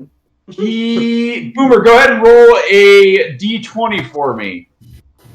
All 1 right. through 10, you are face down. 11 through 20, you are face up. Face up. He's face up. Then I'm just going to go straight to... I'm going to be shouting for Gaston. Boomer, you collapse onto the deck, and as you do, everything kind of goes black. I imagine it's almost like what is it, like a boxer or something getting knocked out? Oh yeah. Like maybe like I hear my dad saying like you did good, boy, you did good. Yeah, you hear his voice as you go, and it's that thing where you don't move, but the world tilts around you. But you are on the deck. Do I hear them? And while you are unconscious, everything fades to black, and then you see blue fire ignite. These little blue fires ignite in a path leading forward. You follow along the path. Of the crew. You follow the path, and it leads to these massive metal, stone and metal doors. They look like they are like they've been carved straight out of the side of the rock of this mountain. And as you approach, you see snow falling around you. It's still all black except for these blue torches.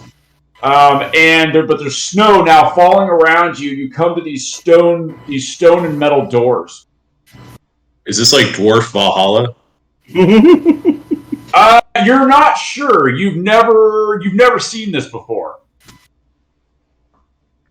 And when you reach the doors, you go to knock on the door, and you behind you, your dad says, "I wouldn't reach for that, boy." And you turn around, and your dad is standing there looking flesh and blood. Father, Papa. And he says, "You shouldn't be here. How have you come here?" Where am I? Last thing I remember, I was in a race with a skull and legs and Asker, and he was doing quite well. Looked really fit. He says to you, he says, "This is Yorkna. This is a holy place for our people. This is a rite of passage. How have you come here?" And then one of the doors swings open. And as it swings open, you can see there is a mohawked figure standing inside the door. And the mohawk figure begins to turn towards you. Meanwhile, Gaston has arrived back at the boat. I've been on the boat. Yeah. I imagine you probably heard all of this. You're on the boat. The boat. So when they get back, Tanith warns you, and he says, "Felix, or Shepard, or whatever the fuck your name is now. Boomer's back with Skippy. Something's wrong." Walk up, see him. Knock, knocking on heaven's door. So you were there studying the book. Do you leave the book on your desk? Oh, absolutely not. That is staying on my, knowing that a Chardalon needs this, that book is not leaving my grasp, my area. Right. So you I will be fighting to the death to stop people from taking that away from me. Right. That's almost like it means as much as yourself. So you grab that thing and you're holding it. You're taking it with you. And when you close it, you hear those whispers again. Great. And you get back up on deck and you see Boomer laying face up on the deck with Skippy hopping around, yelling for Gaston. Obviously, he looks like he's fucked up, right? Oh yeah, he looks real bad. At this point, you can see every time he breathes out, there's like these tiny a little puff of like green spores come out of his nose and mouth. Would Felix be familiar with this? Sorry, go on. Would Felix be familiar with this crypt rot? Yeah, this is something that you have seen before. Okay. I would, like, as soon as if I see, because I guess I didn't know you were on the boat, I would be like, Shepard! Jet's coming to the boomer! I'll just, like, put a hand up, like, stop. Trying to tend to the boomer now. Time is not on our side right now. And then I'll, like, before I even get to him, I'll cast Healing Word and be like, Mortis Delayus, and then try and bring him back with some health. Yeah, so you managed to heal him. It doesn't stop. It doesn't stop the rot. Something as I'm approaching. Yeah. You throw some healing at him. His color improves a little bit, but he's still sweating, and there's spores are coming out of his face. I don't have anything. Do I know what the spells are from the Demonomicon? Ooh. Yeah, let's see. Let's do that now. Because I don't know if something if I would know, or if it's just like I have to just try it and see what happens. Let's see. At the moment.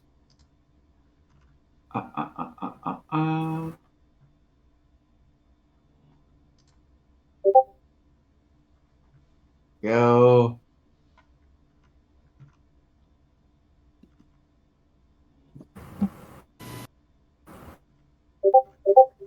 Oh, and let's do.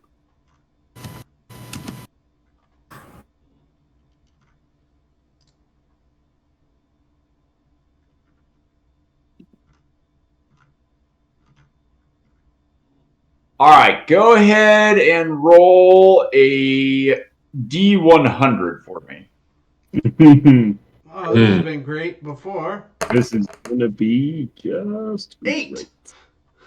Oh fuck! It's been fun, guys. The cantrip at the moment is Encode Thoughts. Okay, that's not helping, but good to know. Okay, and let's see. Now the level 2. Another 100.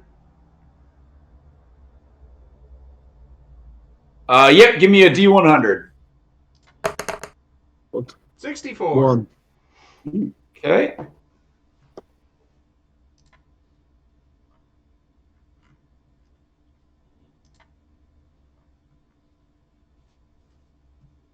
All right. Hold on. One moment. Oh, I know what I'm gonna do here to try and save Boomer. It is currently Vortex Warp. Okay, not familiar with those.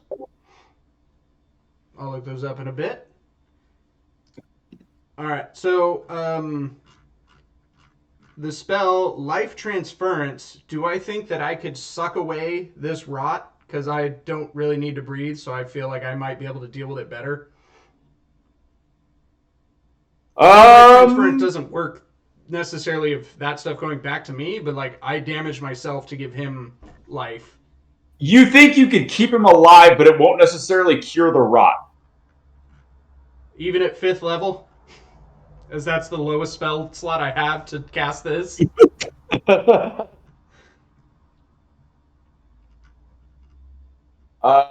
Let me see. That's gonna mess you up, man. That's a lot of damage. That's 68. I'm at 83, so Boomer's bled plenty for me. Hurt. I'm willing to bleed for him.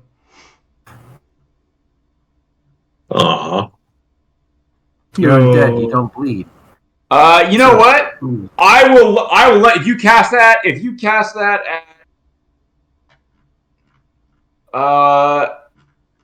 yeah, if you cast that with the highest spell slot you have, I have a 6th available. 7th is I've already used.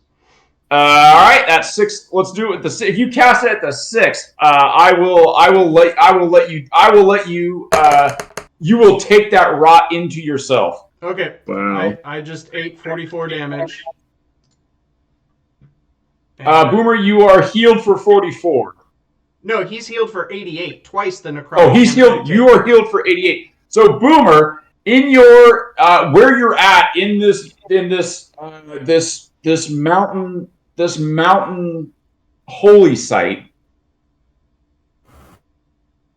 you see this individual slowly turning towards you, and they open their mouth, and you hear one word. Asshat. And like and subscribe. The individual turns towards you. As they turn, you don't get a good look at their face. You see the side, see them in profile, but it's they're a little bit silhouetted. But you hear Boomer, and it sounds. You've had visions when you've done the sacrifice with your axe of a female member of your family. Not your mom, but you think your younger sister. And all she says is your name. You don't get a good look at her face, but you just hear the voice. And it instantly brings back this flood of memories of this younger sister, this, sort of this constant kind of pain in your ass, always, tormenting you, wanting to tag along with you, wanting to, every time you went on a raid or every time you went out to hunt or every time, she would show up even when you told her not to. But you also get memories of you patching her up when she fell and skinned her knee. You showing her how to throw an axe. You showing her, when she did come on those hunting trips, even you didn't want her to. You showing her how to stalk the prey, and her listening to you and being you being proud when she managed to bring down her first deer. All these memories sort of come cascading over you, but before you can speak, you are snapped back out of this place, out of this darkness, and you see the blue torches just go out and the door slam shut. And then you are back on the deck of Tanith with Shepard sort of doubled over, wheezing next to you. That rattling sound he makes for breath, but that's normal. But he just took a pretty big hit. With Skippy, sort of hopping around excitedly, and you kind of a big, final intake of breath, and you're feeling much better. Still weak, but feeling much better than you were. And you're at 88 hit points. You were at 0. Okay.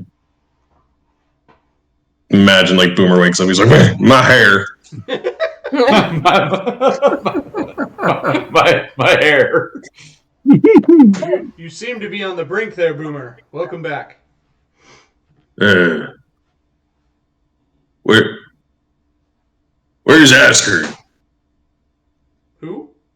What? Askern?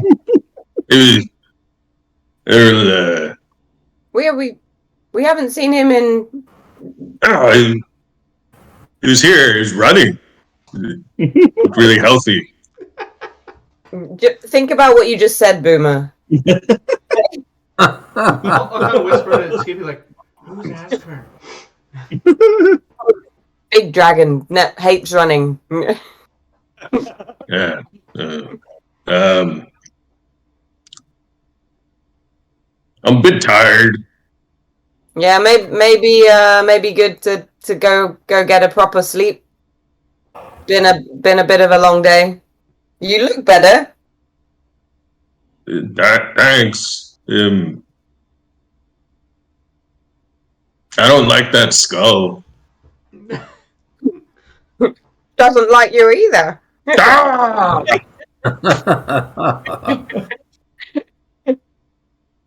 Does Boomer like get more visions when he sees the skull again, or it's No, it's okay. not at this point. Good. I'll go retire in my cabin. Yeah, Boomer sort of slumps downstairs. He's beard and mohawk looking a little wilted and not as lustrous as they once had been. Drags himself downstairs and then just flops onto his bed and instantly falls asleep. I'd ask, like, Shepard, what was that? What happened to him?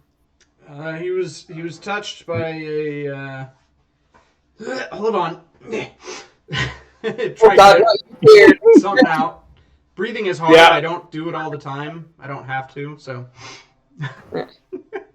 I'll explain the crypt rot, what I know of it, and that it's not good for the mortals. So have you got it like in you now? Can I take it for like later for potions and stuff? I can try. Which end is it going to come out? Yes. Yeah. I'll like hand Shepard a bunch of like empty, different sized aperture collection device. So just whenever you feel the urge, just whichever one of these ones fits, just make it happen. Okay. Feel the love. Do I think I can actually fill a vial or a potion bottle with anything? Yeah. I mean, you're not super sure. You're like, I don't. I mean, maybe it's in there rattling around or something like that. But it also, I mean, this stuff kind of needs it wants a living host, so it might just go dormant inside of you. I will do my best, Skippy. That's all I ever ask.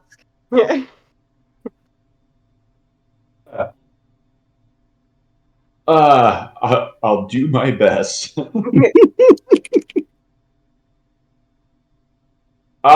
So Shepard, you, whilst you've been spending time with the Demonomicon, you know that you have to head north. That to the north,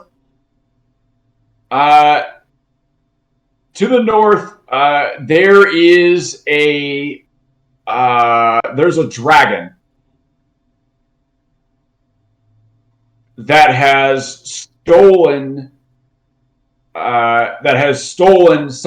stole something from Tasha. Okay. And you have to get it back. No idea what it is? Yeah, it's a small amulet. You don't know what it does, but you know what it looks like. Okay, so I'd be able to pick it out, like, if I saw it. Yep. It's an amulet. It's about, sort of yay big. It has carved into the center of it. There is what looks like mountains, carved into it, and then there's a moon rising up over the mountains with a skull in the face of the moon. Why do we need this amulet? I don't know. Side quest. We don't do those in this game. Well, you look at when you look at the book, in the on the back of the book, the back cover, there's a spot for that amulet to go. Do I feel like a Chardalon needs that part of the book too? Unclear. Okay. Unclear if the book is sort of telling you to do this, or if a Chardalon is telling you to do this. But you know that it is to the north, and it's a pretty good ways to the north. It would treacherous to go over land or by sea. Do I think I could teleport there? No. In fact, you tried to scry and could not see it. Probably because I don't have a scry spell, but yeah. Okay. So I guess I need to wait till everyone's on the boat and say we're sailing north. Or you could try to make the boat fly first. So we have to break out Abigail. I think we need a nap first. We need a nap first. All right. All right, Gaston, you come zooming back to the boat. When you're coming back to the dock where you're like, oh, I know where I'm at. That. Yeah. You arrive back on the boat, and you see Felix and Skippy up on the deck. There's a couple of spots of what look like vomit and blood on the deck, but there's a mop and a bucket that are making their way towards the spot. Is Nico here? And Tanith will say, "There's no be Nico. Boomer seems to have been out on a bit of a crypt bender. Came back with some sort of lung issue. But Shepard here fixed him up real good. He did something as a purple light and flash, and then what we saw was a little bit of Shepard left Shepard and went into Boomer. Anyhow, we're just gonna mark this. So let me get this straight. You sucked the crypt fungus from Boomer's lungs. Yes. I mean, no judgment, no kink shame. No judgment. Were you able to eliminate it, or are you storing it for something? And if so, what? Well, I Are you don't storing it for? breathe like the rest of you, so the lung disease won't affect me. Spores are just there now. Or maybe get rid of it? Or do you want to keep it?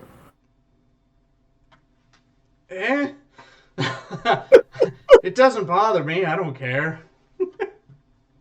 Okay. Well, if you want to get rid of it, let me know. Maybe just don't give anyone the kiss of life anytime soon. Oh. Start heading to the cabin and then stop, turn around, dig through my bracelet, pull out 2 pieces of paper. Oh, these go to the book. Not out here. Okay. Go into my cabin. All right, let's put these back in the book and see what happens. If you're gonna do it, stand in the magic circle in the floor. We have a magic circle in the... In Gaston's floor, he does. You can also use the Demonomicon to cast Magic Circle. I'm scared to use it to cast anything. Why? Why? I don't know.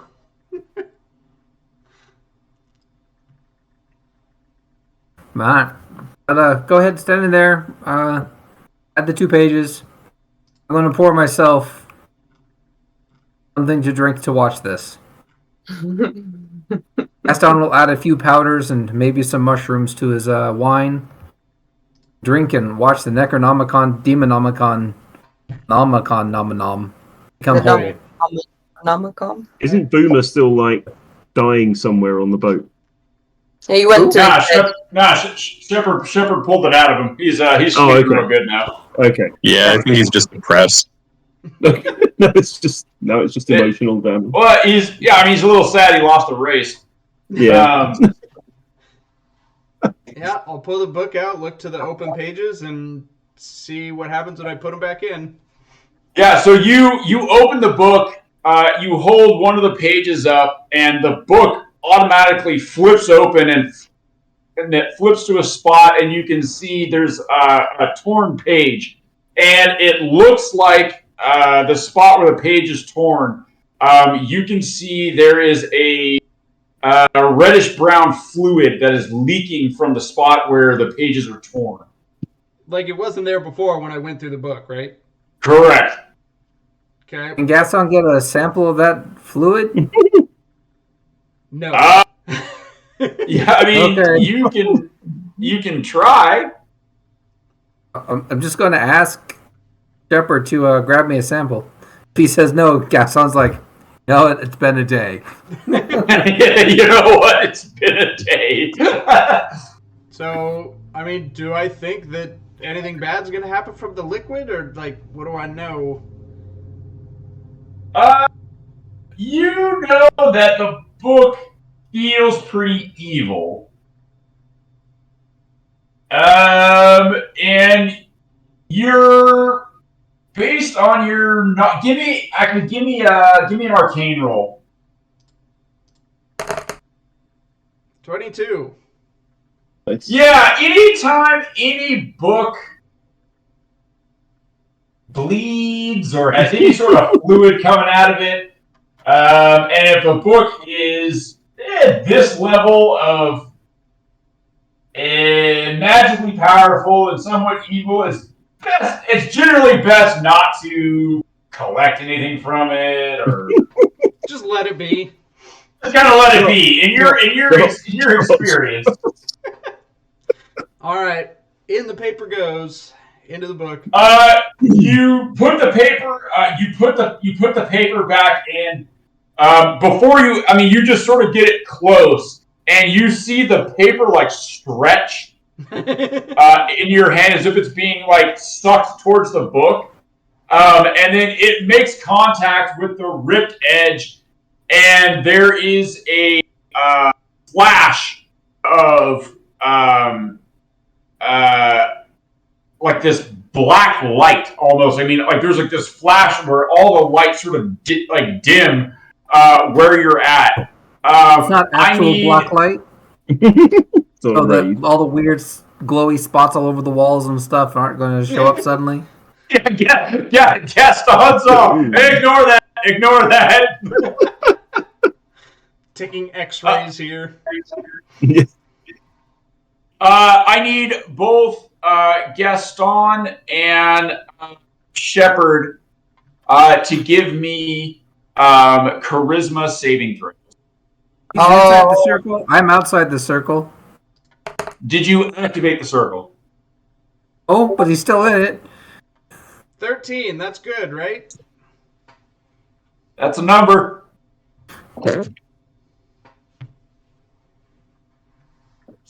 Honey. What'd you get? 20. 20. Oh, not bad. All right.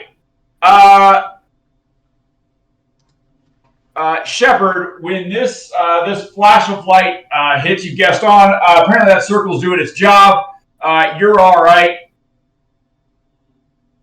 Shepard, you you are going to take a little bit of psychic damage.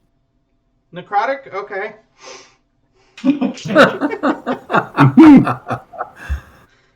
So you're going to take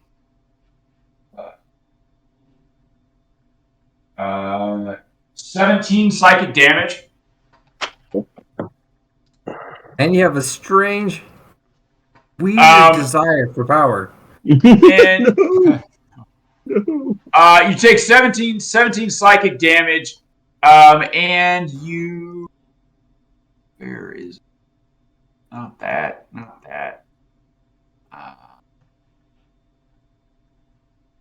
There we go.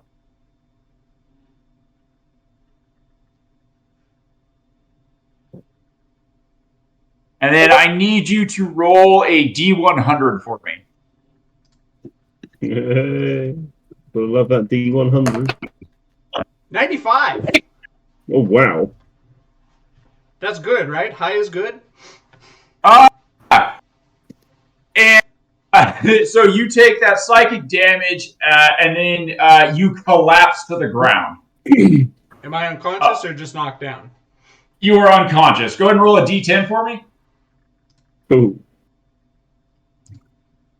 For 10 years. 7. And you are unconscious for the next 7 minutes inside this circle. Wow. Okay. Gaston, do you attempt to do anything or just observe and write down? I'm going to finish my wine in like a really quick gulp. Go and check. Is he breathing? No. Normal. Oh, crap. That's normal. But he doesn't normally breathe a bunch. Go to my closet, pull out my 10-foot pole, walk back, and poke him. You poke him. He nudges and groans a little bit. He's fine. In 7 minutes, you wake up, and 7 minutes you come to. You had some like fairly horrific dreams of flying through a void, sort of a hellscape void. But other than that, you're all right. And now the second page. Wait, I'm gonna hold off on the second page. You're gonna hold off on the second page. I'm at 22 hit points, so. All right. Perhaps we should erect some better defenses against evil and stuff. Erect the new I war. need to spike my wine with holy water tomorrow. I need to leave. My friend is here to pick me up. So. Okay. All right, we will leave it there. We'll leave it there for tonight. We will pick it up after a long rest and some fortifications of Magic Circle. No, put the page in right now. Do it. No. So, next week, will Shepard put the second page in? Will Gaston stay in the room? Will Boomer ever win a foot race? Will Nico find the answers to familial training at the bottom of a bottle? Find out next week on Good Guys. Not great.